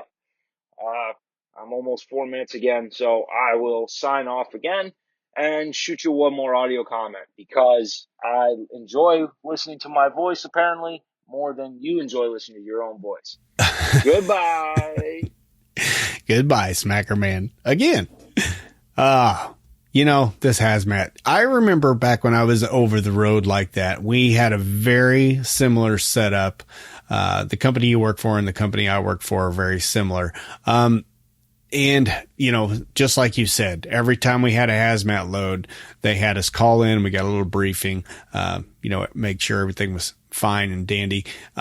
That is great because when you are that kind of a carrier, you don't haul it very often. Therefore, you don't really understand the rules. So it's, very well. And, not like somebody who hauls it all the time. Like I'm much better at hazmat now because we haul a lot of it here with LTL. But when I was over the road, I'd haul maybe 2 loads of it a year. So you can't really expect to be, up to date on everything and, quite understand things. So I see what your point is. Like you said, you said that weight is probably the most important thing. And, I don't know if I would agree with that. I think lots of things are important with hazmat. Weight is important for sure. But what about the hazard class? Cause what if the product is, dangerous when wet and you placard it as a flammable or something? Now they soak the trailer, the firemen, soak the trailer down with water and, so it's all equally important. And like you said, everything has to be 100% accurate on the bill of lading and on the, hazmat description sheet and all that stuff. If it's off, you have to correct it. Like I said, in I think the last podcast I was talking about, I'm just having a heck of a time here. And I hear our city guys are about to come after me because they're kind of pissed about, about me reporting all the hazmat issues and stuff. The thing is, it's not just, they're not coming after me physically. They're just coming after me, supposedly in our next union meeting. They're going to come and confront some of us about it. But the thing is, it's not just them we're reporting. We're reporting hazmat issues wherever we see them and let the chips fall where they may. Because, they're taking this stuff way too lax. Hazmat is very important. Now, having said that, we're going to move on to Brett B., who takes me to task for not taking hazmat very seriously. Okay, here we go. Oh, wait, but before I go on, I would like to say, way to go, Zach, on that for catching that. A lot of people just kind of grab the papers, as you're going to hear in this next little brief thing there. A lot of people just grab the papers and go and trust the shipper, and you do have to check that stuff. So anyway, congrats on that. And everybody should be watching their hazmat because, like Zach said, if you get nailed for it, you are going to be up poop creek, okay? All right, let's get on with this email from Brett. Here we go. Brett B. either read or listened to Trucker Dump 27, which was called Hauling Hazardous Materials. He says, must be nice to load a trailer with hazmat and also have your head in the sand. Good luck with the DOT officer. I am a hazardous waste hauler, non-bulk, non-tanker. All I do is hazardous waste. I literally cringe reading how you willy-nilly trust a shipper to have their poop together. There is so much more to my job than what you are explaining. The rules and regulations alone will make your head spin. Also, if you don't do it, you probably shouldn't be writing an article on how it's done. I inspect every piece that is going on my trailer before even moving to labeling or making entry onto my trailer. I'm inspecting for leaks, cracks, wetness. I'm checking other labels for telling signs of what was possibly in it before. The only label allowed on the piece is a hazmat waste sticker and the corresponding hazard class, which may have a in-house waste label. Okay, getting a little confusing here, but if at that point the shipment is up to my standards, I then move to verification of labels and correctness of wording on labels to the manifest. Take a correct and accurate count of everything and double check my numbers. Wow. I also verified that the shipping container type is correct on the manifest. If it is a diem on the manifest and I'm looking at a DF, I don't know what that means, then either the manifest or the container is incorrect and needs to be corrected. If it's corrosive and in a diem, then it's definitely wrong and not stepping foot on my trailer. I then begin labeling if and only if the shipper, which happens a lot, doesn't know what they're doing. There are regulations for labeling, including proper spacing of hazard class and waste labels. I need to make sure I also have items loaded that won't tip or fall or will not make me overweight. Hauling totes with liquid also corresponds to whether it will be a hazard placard or a placard with a UN number. There are also some hazmat waste that cannot be loaded together or near each other. Once loaded, I need to ensure of load securement. After that, turns to paperwork that has to be perfectly to EPA and DOT standards, signed in the correct spots and weights and totals. Placarding is the easy stuff, but if you don't know what you're doing, you can mess it up easily. Some hazards require placards with 1,001 or more pounds. Some require any amount. Some are dependent on liquid amounts, and some don't require anything. I haven't even got to driving yet. LOL.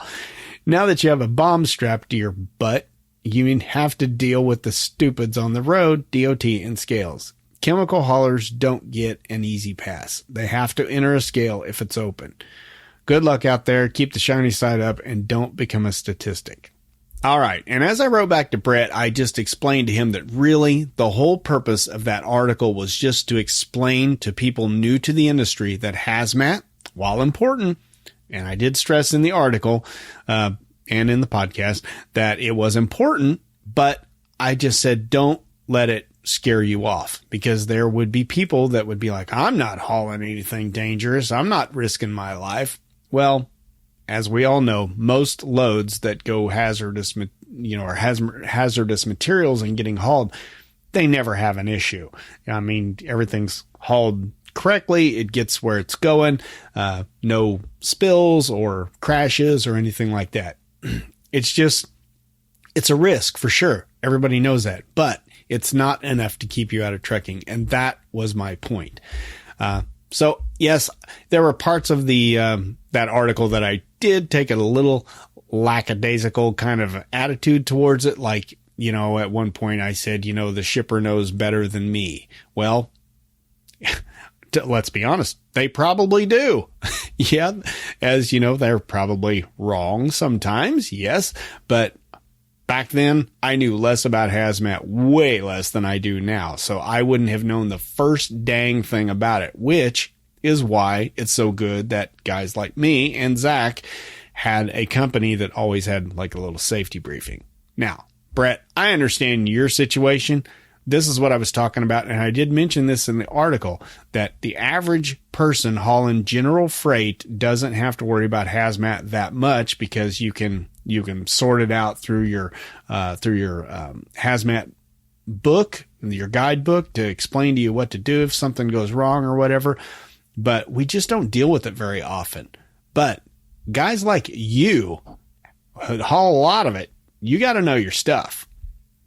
Like you're talking about getting on here and verifying all labels and checking everything not leaking and stuff like that. That is another benefit you have as over-the-road truck drivers. Often, especially, the big fleets and stuff, we are picking up trailers that are preloaded, pre-sealed, and we're not to break that seal. Now, yes, technically we could get in trouble for that, because ultimately it is our final responsibility. It is the shipper's responsibility to get it on the trailer and have everything blocked and braced, but it is our responsibility as drivers to double check all that. And if it's sealed, well, what are you going to do? You take a chance. And most companies do not want you opening that trailer up just to check on hazmat. But again, I appreciate hazmat far more now than I used to. And that's because I haul a lot more of it. And my company is horrible at it, at getting the placards right and stuff like that. So anyway, Brett, I appreciate you getting on here and taking me to task, even if I think I defended the hazmat pretty well in that article. But why don't you, the listener, go tell me? Just go over. You don't have to listen to the whole podcast again. Although Trucker Dump 27 was one of the early ones that probably only lasted like 15 minutes. you might want to go over there and check that out again and see what I had to say about it and see if you've got anything to add to what Brett said. So again, I'm not taking hazmat lightly. I'm just saying, don't let it scare you off from entering this industry just because you're afraid of it, because like I say, general haulers don't have to mess with it very often. And if you are getting a hazmat specific job where you're hauling that stuff, you're going to know it. You're going to get a lot of training, which is also something I mentioned in the article. So again, Brett, thank you for writing in. I appreciate anybody that wants to call me out and try to straighten me out on stuff. Sometimes I get straightened out. Sometimes I dig my heels in. This one, I'm kind of going halfway with you, Brett. So anyway, thanks for the email. So I'd like to thank Steven, Scott, Billy, Zach, and Brett all for writing in. If you have something to say, comment, suggestion, criticism, call me a name, just troll me in general, please don't do that. My email address is truckerdump@gmail.com. You can find everything I do over at abouttruckdriving.com, all my contact information and all that good junk over there. So with that, I'd like to thank all my sponsors for helping me be able to keep doing this podcast.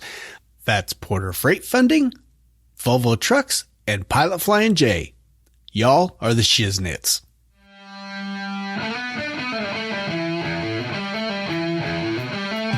So, what was your experience during your first 6 months of trucking? Anything exciting or interesting happened that taught you a lesson you could pass on to others? Yeah? Well, write me an email or preferably send in an audio comment to truckerdump@gmail.com. I'm always open to suggestions, comments on past shows, and general mockery too, of course. You can find my contact info and the show notes at abouttruckdriving.com. And hey, while you're there, if you go to the subscribe button, you can even sign up to have the show notes delivered straight to your email inbox. How cool is that? As always, I appreciate you listening and staying subscribed or following the podcast. So until next time, drive safe and stay out of my way. We'll also talk about President Biden's vaccine mandate.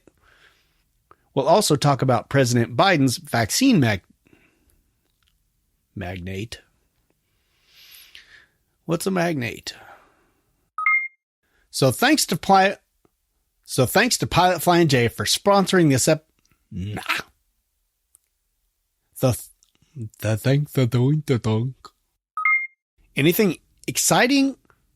Anything exciting or interesting happening? Anything exciting or interesting happen? Anything exciting or interesting happen? Anything exciting or interesting happen?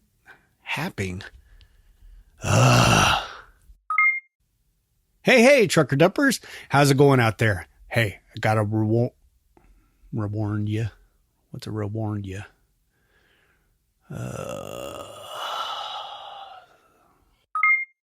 I think 2033 is the year they're given, where it's, if you're retiring and let me start over. That sucked. Dodge doesn't